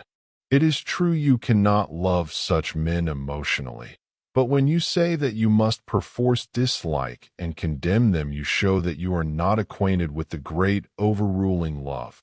For it is possible to attain to such a state of interior enlightenment as will enable you to perceive the train of causes by which these men have become as they are, to enter into their intense sufferings, and to know the certainty of their ultimate purification. Possessed of such knowledge, it will be utterly impossible for you any longer to dislike or condemn them, and you will always think of them with perfect calmness and deep compassion. If you love people and speak of them with praise until they in some way thwart you, or do something of which you disapprove, and then you dislike them and speak of them with dispraise, you are not governed by the love which is of God. If, in your heart, you are continually arraigning and condemning others, selfless love is hidden from you. He who knows that love is at the heart of all things, and has realized the all-sufficing power of that love, has no room in his heart for condemnation. Men, not knowing this love, constitute themselves judge and executioner of their fellows, forgetting that there is the eternal judge and executioner. And in so far as men deviate from them in their own views, their particular reforms and methods, they brand them as fanatical, unbalanced, lacking judgment, sincerity, and honesty. In so far as others approximate to their own standard, do they look upon them as being everything that is admirable. Such are the men who are centered in self. But he whose heart is centered in the supreme love does not so brand and classify men, does not seek to convert men to his own views, nor to convince them of the superiority of his methods. Knowing the law of love, he lives it, and maintains the same calm attitude of mind and sweetness of heart toward all. The debased and the virtuous, the foolish and the wise, the learned and the unlearned, the selfish and the unselfish receive alike the benediction of his tranquil thought. You can only attain to this supreme knowledge, this divine love, by unremitting endeavor in self-discipline, and by gaining victory after victory over yourself. Only the pure in heart see God, and when your heart is sufficiently purified, you will enter into the new birth, and the love that does not die, nor change, nor end in pain and sorrow will be awakened within you, and you will be at peace. He who strives for the attainment of divine love is ever seeking to overcome the spirit of condemnation. For where there is pure spiritual knowledge, condemnation cannot exist, and only in the heart that has become incapable of condemnation is love perfected and fully realized. The Christian condemns the atheist. The atheist satirizes the Christian. The Catholic and Protestant are ceaselessly engaged in wordy warfare, and the spirit of strife and hatred rules where peace and love should be. He that hateth his brother is a murderer, a crucifier of the divine spirit of love. And until you can regard men of all religions and of no religion with the same impartial spirit, with all freedom from dislike, and with perfect equanimity, you have yet to strive for that love which bestows upon its possessor freedom and salvation. The realization of divine knowledge, selfless love, utterly destroys the spirit of condemnation, disperses all evil, and lifts the consciousness to that height of pure vision where love, goodness, justice are seen to be universal, supreme, all-conquering, indestructible. Train your mind in strong, impartial, and gentle thought. Train your heart in purity and compassion. Train your tongue to silence and to true and stainless speech. So shall you enter the way of holiness and peace, and shall ultimately realize the immortal love. So living, without seeking to convert, you will convince. Without arguing, you will teach. Not cherishing ambition, the wise will find you out. And without striving to gain men's opinions, you will subdue their hearts. For love is all-conquering, all-powerful, and the thoughts and deeds and words of love can never perish. To know that love is universal, supreme, all-sufficing, to be freed from the trammels of evil, to be quit of the inward unrest, to know that all men are striving to realize the truth each in his own way, to be satisfied, sorrowless, serene. This is peace. This is gladness. This is immortality. This is divinity. This is the realization of selfless love. I stood upon the shore and saw the rocks resist the onslaught of the mighty sea. And when I thought how all the countless shocks they had withstood through an eternity, I said, to wear away this solid main, the ceaseless efforts of the waves are vain. But when I thought how they the rocks had rent, and saw the sand and shingles at my feet, poor passive remnants of resistance spent, tumbled and tossed where they the waters meet, then saw I ancient landmarks neath the waves, and knew the waters held the stones their slaves. I saw the mighty work the waters wrought, by patient softness and unceasing flow, how they the proudest promontory brought unto their feet, and massy hills laid low, how the soft drops the adamantine wall, conquered at last, and brought it to its fall. And then I knew that hard, resisting sin, should yield at last to love's soft, ceaseless roll, coming and going, ever flowing in, upon the proud rocks of the human soul, that all resistance should be spent and past, and every heart yield unto it at last. Chapter 12. Entering into the Infinite. From the beginning of time, man, in spite of his bodily appetites and desires, in the midst of all his clinging to earthly and impermanent things, has ever been intuitively conscious of the limited, transient, and illusionary nature of his material existence, and in his sane and silent moments has tried to reach out into a comprehension of the infinite, and has turned with tearful aspiration toward the restful reality of the eternal heart. While vainly imagining that the pleasures of earth are real and satisfying, pain and sorrow continually remind him of their unreal and unsatisfying nature. Ever striving to believe that complete satisfaction is to be found in material things, he is conscious of an inward and persistent revolt against this belief, which revolt is at once a refutation of his essential mortality and an inherent and imperishable proof that only in the immortal, the eternal, the infinite can he find abiding satisfaction and unbroken peace. And here is the common ground of faith. Here the root and spring of all religion. Here the soul of brotherhood and the heart of love. That man is essentially and spiritually divine and eternal, and that, immersed in mortality and troubled with unrest, he is ever striving to enter into a consciousness of his real nature. The spirit of man is inseparable from the infinite, and can be satisfied with nothing short of the infinite, and the burden of pain will continue to weigh upon man's heart, and the shadows of sorrow to darken his pathway, until, ceasing from his wanderings in the dream world of matter, he comes back to his home in the reality of the eternal. As the smallest drop of water detached from the ocean contains all the qualities of the ocean, so man, detached in consciousness from the infinite, contains within him its likeness. And as the drop of water must, by the law of its nature, ultimately find its way back to the ocean and lose itself in its silent depths, so must man, by the unfailing law of his nature, at last return to his source, and lose himself in the great ocean of the infinite. To re-become one with the infinite is the goal of man.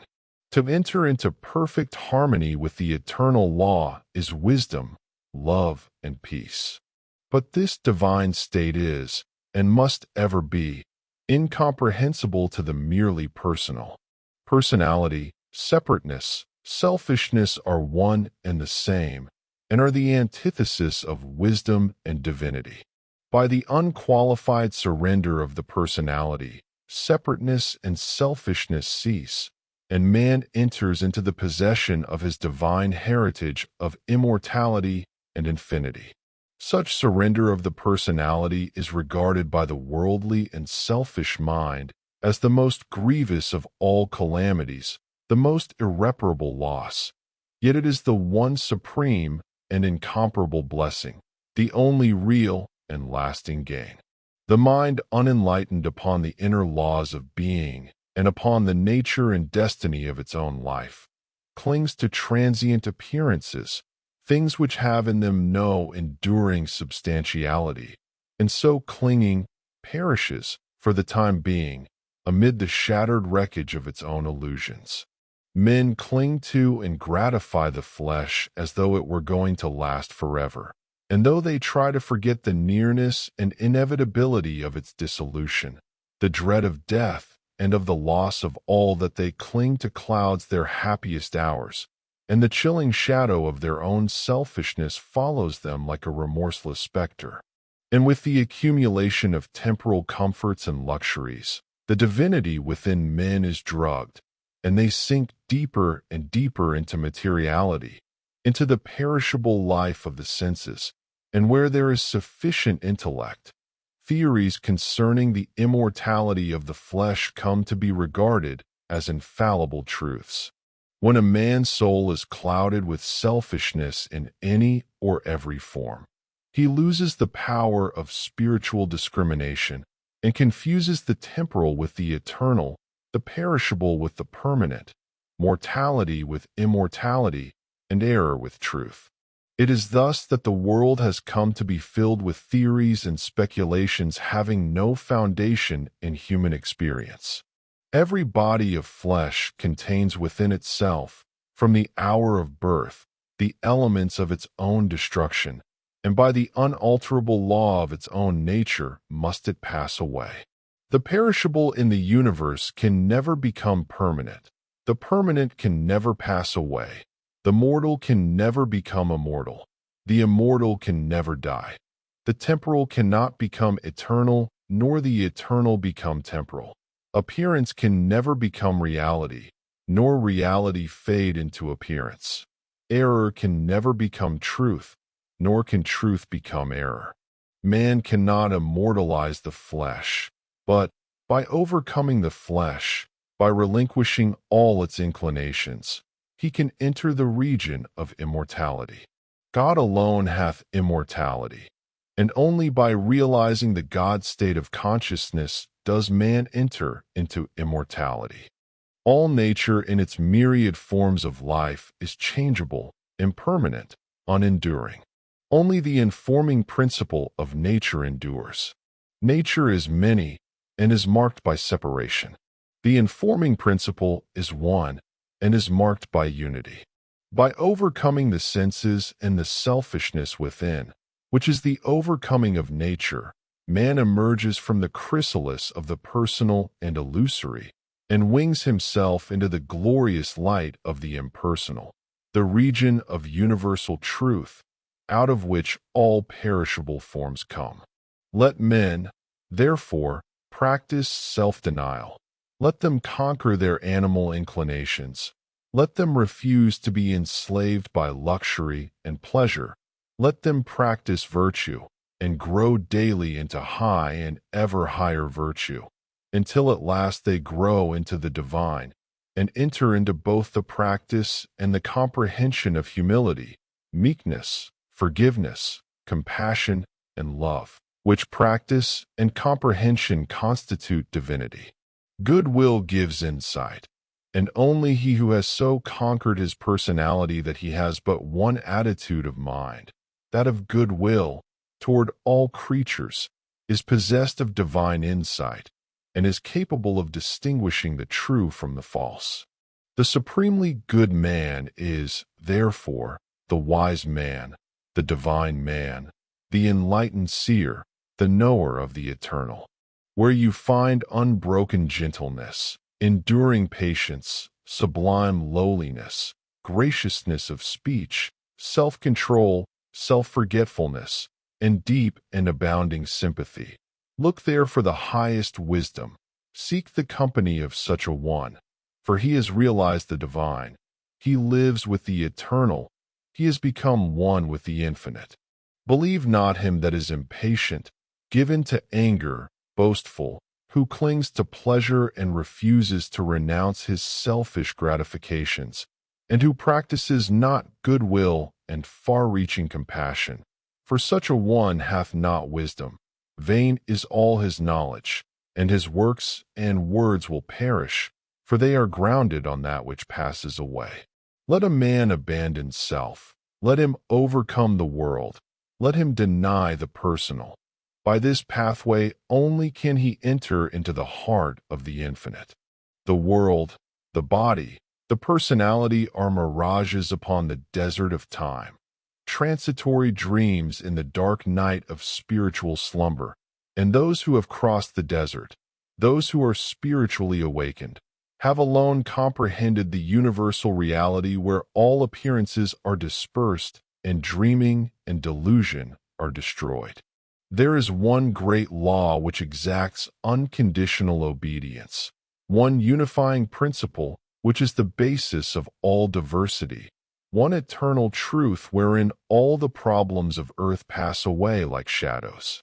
To realize this law, this unity, this truth, is to enter into the infinite, is to become one with the eternal.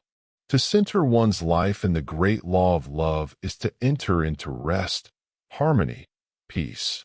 To refrain from all participation in evil and discord, to cease from all resistance to evil, and from the omission of that which is good, and to fall back upon unswerving obedience to the holy calm within, is to enter into the inmost heart of things, is to attain to a living, conscious experience of that eternal and infinite principle which must ever remain a hidden mystery to the merely perceptive intellect. Until this principle is realized, the soul is not established in peace, and he who so realizes is truly wise, not wise with the wisdom of the learned, but with the simplicity of a blameless heart and of a divine manhood. To enter into a realization of the infinite and eternal is to rise superior to time, and the world, and the body, which comprise the kingdom of darkness, and is to become established in immortality, heaven, and the spirit, which make up the empire of light. Entering into the infinite is not a mere theory or sentiment. It is a vital experience which is the result of assiduous practice and inward purification. When the body is no longer believed to be, even remotely, the real man, when all appetites and desires are thoroughly subdued and purified, when the emotions are rested and calm, and when the oscillation of the intellect ceases and perfect poise is secured, then, and not till then, does consciousness become one with the infinite. Not until then is childlike wisdom and profound peace secured. Men grow weary and gray over the dark problems of life, and finally pass away and leave them unsolved because they cannot see their way out of the darkness of the personality, being too much engrossed in its limitations. Seeking to save his personal life, man forfeits the greater impersonal life in truth. Clinging to the perishable, he is shut out from a knowledge of the eternal. By the surrender of self, all difficulties are overcome, and there is no error in the universe, but the fire of inward sacrifice will burn it up like chaff. No problem, however great, but will disappear like a shadow under the searching light of self-abnegation. Problems exist only in our own self-created illusions, and they vanish away when self is yielded up. Self and error are synonymous. Error is involved in the darkness of unfathomable complexity, but eternal simplicity is the glory of truth. Love of self shuts men out from truth, and seeking their own personal happiness, they lose the deeper, purer, and more abiding bliss. Says Carlyle, there is in man a higher than love of happiness. He can do without happiness, and instead thereof find blessedness. Love not pleasure, love God. This is the everlasting wherein all contradiction is solved, wherein whoso walks and works, it is well with him. He who has yielded up that self, that personality that men most love, and to which they cling with such fierce tenacity, has left behind him all perplexity, and has entered into a simplicity so profoundly simple as to be looked upon by the world, involved as it is in a network of error, as foolishness. Yet such a one has realized the highest wisdom, and is at rest in the infinite. He accomplishes without striving, and all problems melt before him, for he has entered the region of reality, and deals, not with changing effects, but with the unchanging principles of things. He is enlightened with a wisdom which is as superior to ratiocination as reason is to animality. Having yielded up his lusts, his errors, his opinions and prejudices, he has entered into possession of the knowledge of God, having slain the selfish desire for heaven, and along with it the ignorant fear of hell. Having relinquished even the love of life itself, he has gained supreme bliss and life eternal, the life which bridges life and death and knows its own immortality. Having yielded up all without reservation, he has gained all and rests in peace on the bosom of the infinite. Only he who has become so free from self as to be equally content to be annihilated as to live, or to live as to be annihilated, is fit to enter into the infinite. Only he who, ceasing to trust his perishable self, has learned to trust in boundless measure the great law, the supreme good, is prepared to partake of undying bliss. For such a one there is no more regret, nor disappointment, nor remorse, for where all selfishness has ceased these sufferings cannot be. And whatever happens to him, he knows that it is for his own good, and he is content, being no longer the servant of self, but the servant of the Supreme. He is no longer affected by the changes of earth, and when he hears of wars and rumors of wars, his peace is not disturbed. And where men grow angry and cynical and quarrelsome, he bestows compassion and love. Though appearances may contradict it, he knows that the world is progressing and that, through its laughing and its weeping, through its living and its keeping, through its follies and its labors, weaving in and out of sight, to the end from the beginning, through all virtue and all sinning. Reeled from God's great spool of progress, runs the golden thread of light. When a fierce storm is raging, none are angered about it, because they know it will quickly pass away. And when the storms of contention are devastating the world, the wise man, looking with the eye of truth and pity, knows that it will pass away, and that out of the wreckage of broken hearts which it leaves behind, the immortal temple of wisdom will be built. Sublimely patient, infinitely compassionate, deep, silent, and pure, his very presence is a benediction. And when he speaks, men ponder his words in their hearts, and by them rise to higher levels of attainment. Such is he who has entered into the infinite, who by the power of utmost sacrifice has solved the sacred mystery of life. Questioning life and destiny and truth, I sought the dark and labyrinthine Sphinx, who spake to me this strange and wondrous thing. Concealment only lies in blinded eyes, and God alone can see the form of God. I sought to solve this hidden mystery vainly by paths of blindness and of pain, but when I found the way of love and peace, concealment ceased, and I was blind no more. Then saw I God e'en with the eyes of God.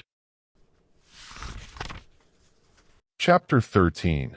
Saints, Sages, and Saviors, the Law of Service. The spirit of love, which is manifested as a perfect and rounded life, is the crown of being and the supreme end of knowledge upon this earth. The measure of a man's truth is the measure of his love, and truth is far removed from him whose life is not governed by love. The intolerant and condemnatory, even though they profess the highest religion, have the smallest measure of truth, while those who exercise patience and who listen calmly and dispassionately to all sides, and both arrive themselves at, and incline others to, thoughtful and unbiased conclusions upon all problems and issues, have truth in fullest measure. The final test of wisdom is this: how does a man live? What spirit does he manifest? How does he act under trial and temptation? Many men boast of being in possession of truth who are continually swayed by grief, disappointment, and passion, and who sink under the first little trial that comes along. Truth is nothing if not unchangeable, and in so far as a man takes his stand upon truth, does he become steadfast in virtue? Does he rise superior to his passions and emotions and changeable personality? Men formulate perishable dogmas and call them truth. Truth cannot be formulated. It is ineffable and ever beyond the reach of intellect. It can only be experienced by practice. It can only be manifested as a stainless heart and a perfect life. Who, then, in the midst of the ceaseless pandemonium of schools and creeds and parties, has the truth? He who lives it, he who practices it, he who, having risen above that pandemonium by overcoming himself, no longer engages in it, but sits apart, quiet, subdued, calm, and self-possessed, freed from all strife, all bias, all condemnation, and bestows upon all the glad and unselfish love of the divinity within him. He who is patient, calm, gentle, and forgiving under all circumstances manifests the truth. Truth will never be proved by wordy arguments and learned treatises, for if men do not perceive the truth in infinite patience, undying forgiveness, and all-embracing compassion, no words can ever prove it to them. It is an easy matter for the passionate to be calm and patient when they are alone or are in the midst of calmness. It is equally easy for the uncharitable to be gentle and kind when they are dealt kindly with. But he who retains his patience and calmness under all trial, who remains sublimely meek and gentle under the most trying circumstances, he, and he alone, is possessed of the spotless truth. And this is so because such lofty virtues belong to the divine and can only be manifested by one who has attained to the highest wisdom, who has relinquished his passionate and self-seeking nature, who has realized the supreme and unchangeable law, and has brought himself into harmony with it.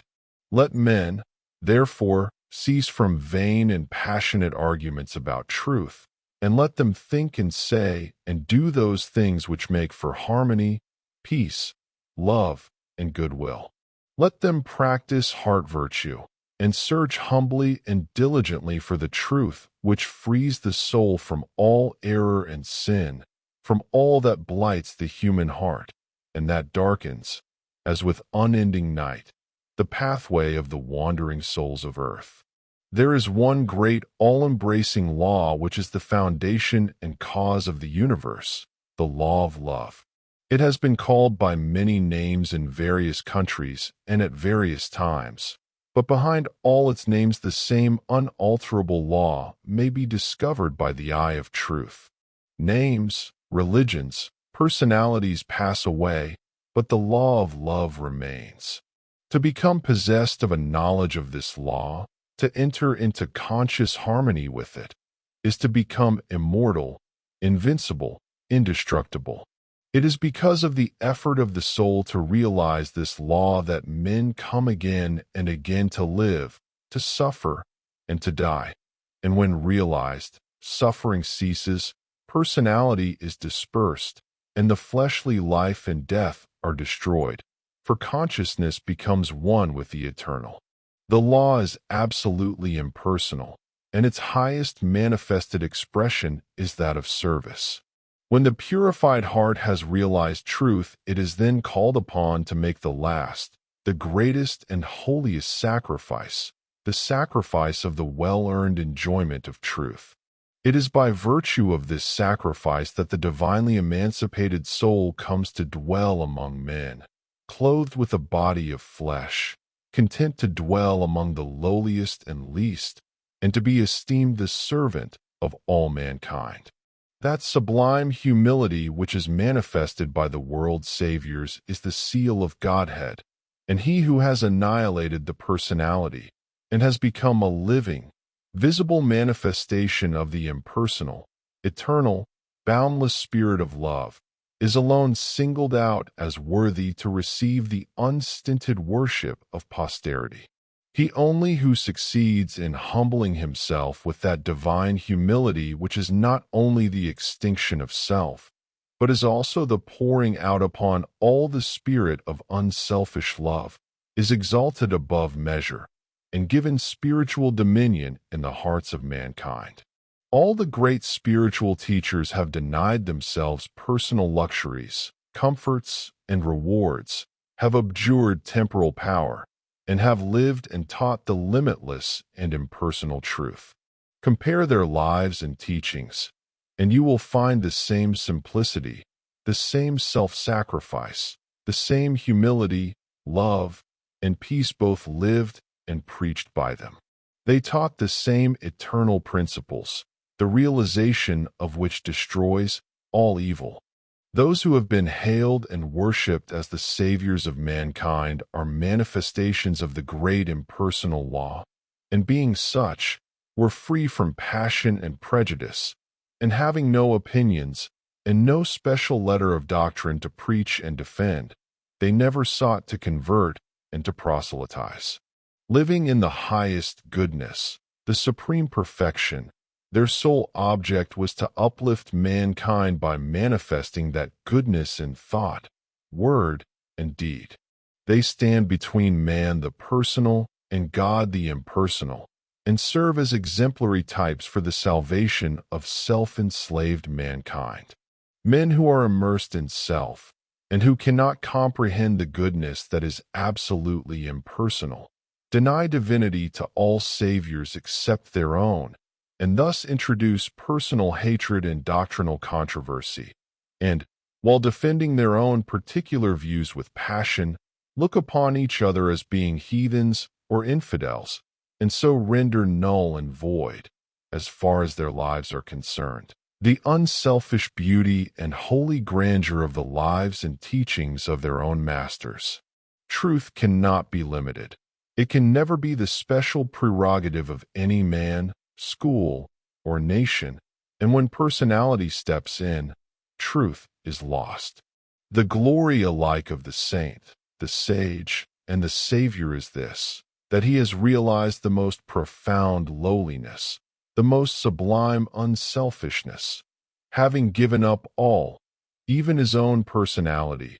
All his works are holy and enduring, for they are freed from every taint of self. He gives, yet never thinks of receiving. He works without regretting the past or anticipating the future, and never looks for reward. When the farmer has tilled and dressed his land and put in the seed, he knows that he has done all that he can possibly do, and that now he must trust to the elements, and wait patiently for the course of time to bring about the harvest, and that no amount of expectancy on his part will affect the result. Even so, he who has realized truth goes forth as a sower of the seeds of goodness, purity, love, and peace, without expectancy, and never looking for results, knowing that there is the great overruling law which brings about its own harvest in due time, and which is alike the source of preservation and destruction. Men, not understanding the divine simplicity of a profoundly unselfish heart, look upon their particular Savior as the manifestation of a special miracle, as being something entirely apart and distinct from the nature of things, and as being, in his ethical excellence, eternally unapproachable by the whole of mankind. This attitude of unbelief, for such it is, in the divine perfectibility of man, paralyzes effort and binds the souls of men as with strong ropes to sin and suffering. Jesus grew in wisdom and was perfected by suffering. What Jesus was, he became such. What Buddha was, he became such. And every holy man became such by unremitting perseverance in self-sacrifice. Once recognize this, once realize that by watchful effort and hopeful perseverance you can rise above your lower nature, and great and glorious will be the vistas of attainment that will open out before you. Buddha vowed that he would not relax his efforts until he arrived at the state of perfection, and he accomplished his purpose. What the saints, sages, and saviors have accomplished, you likewise may accomplish if you will only tread the way which they trod and pointed out, the way of self-sacrifice, of self-denying service. Truth is very simple. It says, "Give up self, come unto me, away from all that defile, and I will give you rest." All the mountains of commentary that have been piled upon it cannot hide it from the heart that is earnestly seeking for righteousness. It does not require learning. It can be known in spite of learning, disguised under many forms by erring self-seeking man. The beautiful simplicity and clear transparency of truth remains unaltered and undimmed, and the unselfish heart enters into and partakes of its shining radiance. Not by weaving complex theories, not by building up speculative philosophies is truth realized, but by weaving the web of inward purity, by building up the temple of a stainless life is truth realized. He who enters upon this holy way begins by restraining his passions. This is virtue, and is the beginning of saintship, and saintship is the beginning of holiness. The entirely worldly man gratifies all his desires, and practices no more restraint than the law of the land in which he lives demands. The virtuous man restrains his passions. The saint attacks the enemy of truth in its stronghold within his own heart, and restrains all selfish and impure thoughts, while the holy man is he who is free from passion and all impure thought, and to whom goodness and purity have become as natural as scent and color are to the flower. The holy man is divinely wise. He alone knows truth in its fullness, and has entered into abiding rest and peace. For him evil has ceased. It has disappeared in the universal light of the all-good. Holiness is the badge of wisdom, said Krishna to the Prince Arjuna. Humbleness, truthfulness, and harmlessness, patience and honor, reverence for the wise, purity, constancy, control of self, contempt of sense delights, self-sacrifice, perception of the certitude of ill, in birth, death, age, disease, suffering, and sin, an ever-tranquil heart in fortune's good, and fortune's evil, endeavors resolute, to reach perception of the utmost soul, and grace to understand what gain it were. So to attain, this is true wisdom, Prince, and what is otherwise is ignorance. Whoever fights ceaselessly against his own selfishness and strives to supplant it with all-embracing love is a saint, whether he live in a cottage or in the midst of riches and influence, or whether he preaches or remains obscure. To the worldling, who is beginning to aspire towards higher things, the saint, such as a sweet Saint Francis of Assisi or a conquering Saint Anthony, is a glorious and inspiring spectacle.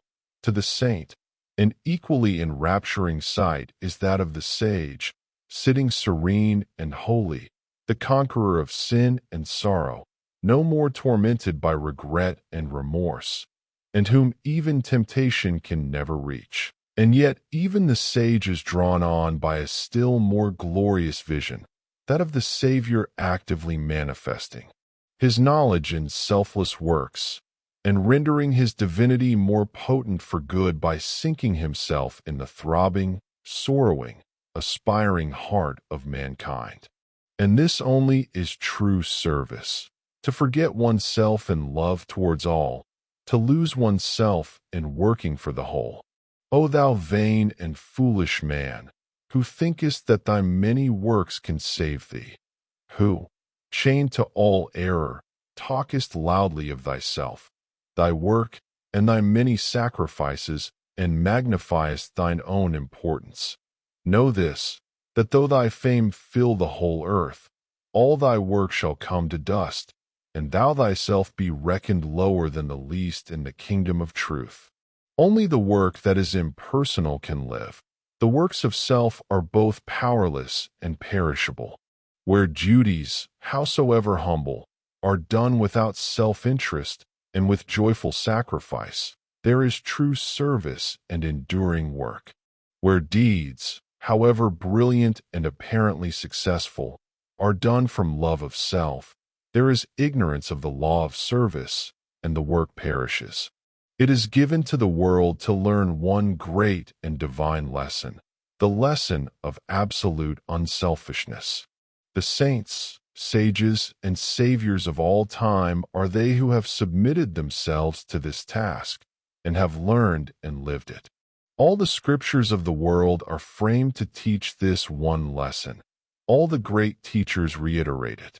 It is too simple for the world which, scorning it, stumbles along in the complex ways of selfishness.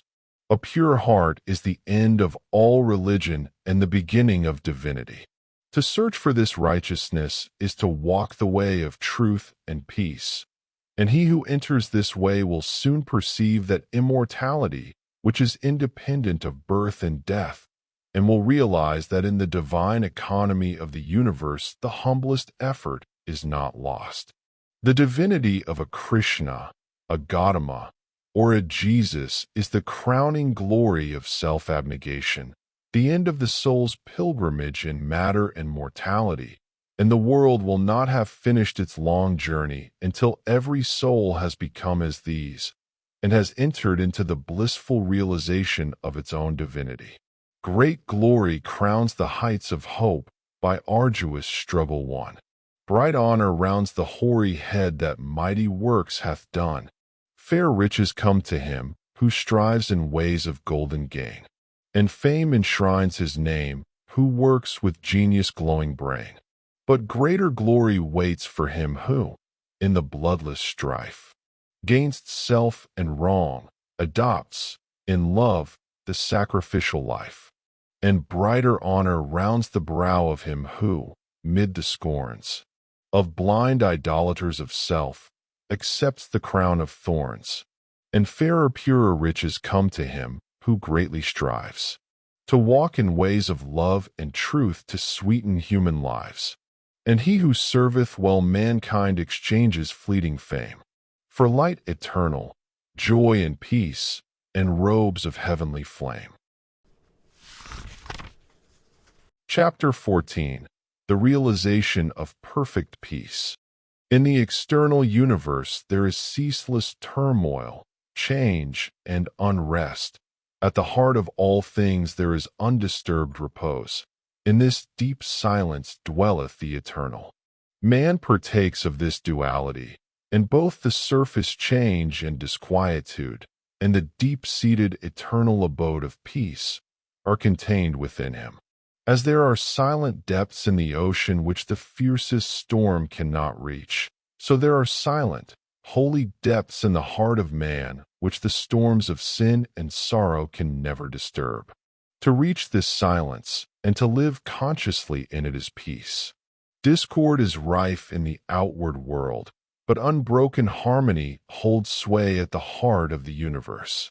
The human soul, torn by discordant passion and grief, reaches blindly toward the harmony of the sinless state, and to reach this state and to live consciously in it is peace. Hatred severs human lives, fosters persecution, and hurls nations into ruthless war, yet men, though they do not understand why, retain some measure of faith in the overshadowing of a perfect love, and to reach this love and to live consciously in it is peace.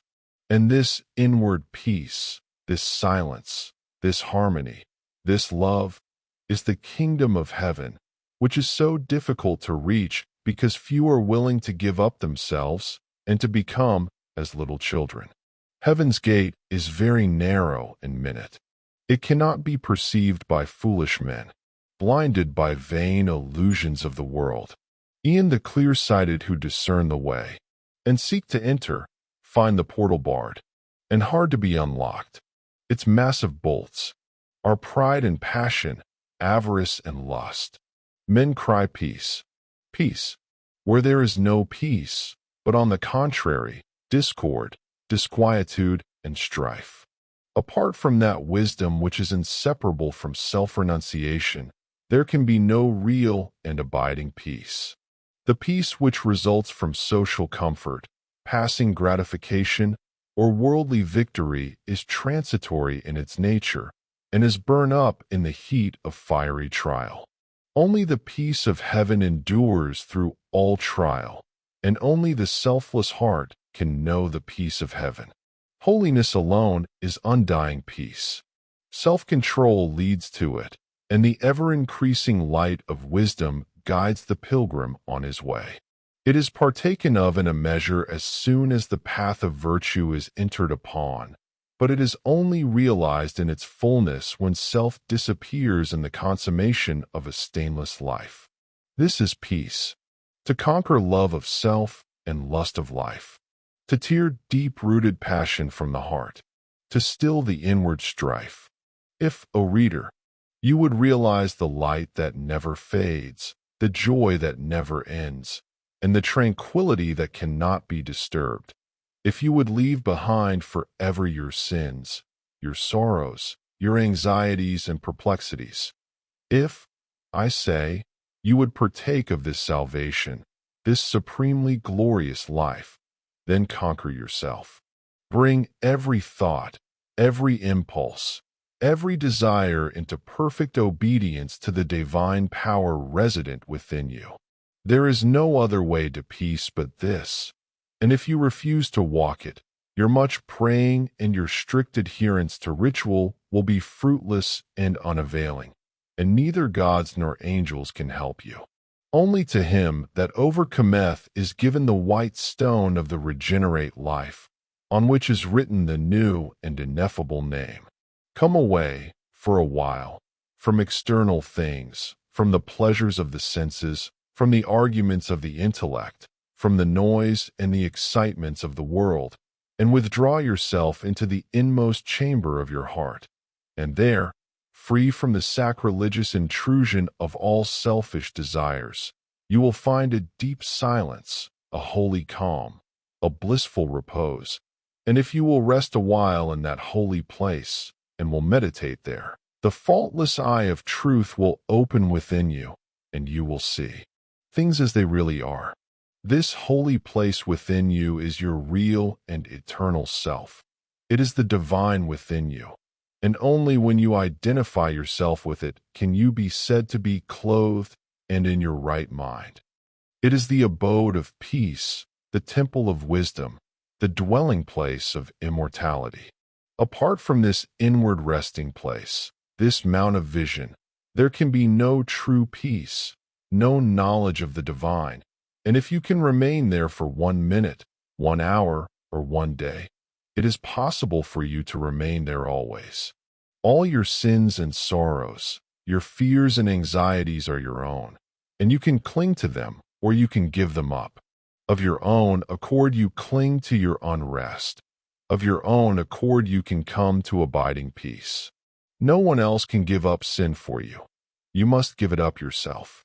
The greatest teacher can do no more than walk the way of truth for himself and point it out to you. You yourself must walk it for yourself. You can obtain freedom and peace alone by your own efforts, by yielding up that which binds the soul and which is destructive of peace. The angels of divine peace and joy are always at hand, and if you do not see them and hear them and dwell with them, it is because you shut yourself out from them and prefer the company of the spirits of evil within you.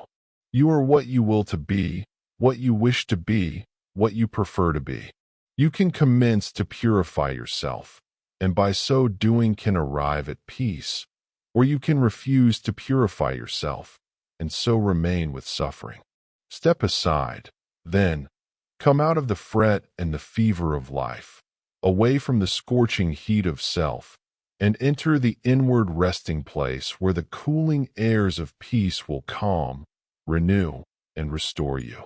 Come out of the storms of sin and anguish. Why be troubled and tempest-tossed when the haven of peace of God is yours? Give up all self-seeking. Give up self, and lo, the peace of God is yours. Subdue the animal within you. Conquer every selfish uprising, every discordant voice. Transmute the base metals of your selfish nature into the unalloyed gold of love, and you shall realize the life of perfect peace. Thus subduing, thus conquering, thus transmuting, you will, O reader, while living in the flesh, cross the dark waters of mortality, and will reach that shore upon which the storms of sorrow never beat, and where sin and suffering and dark uncertainty cannot come. Standing upon that shore, holy, compassionate, awakened, and self-possessed, and glad with unending gladness, you will realize that never the Spirit was born, the Spirit will cease to be never. Never was time it was not, end and beginning are dreams. Birthless and deathless and changeless remaineth the Spirit forever. Death hath not touched it at all, dead though the house of it seems. You will then know the meaning of sin, of sorrow, of suffering, and that the end thereof is wisdom, will know the cause and the issue of existence.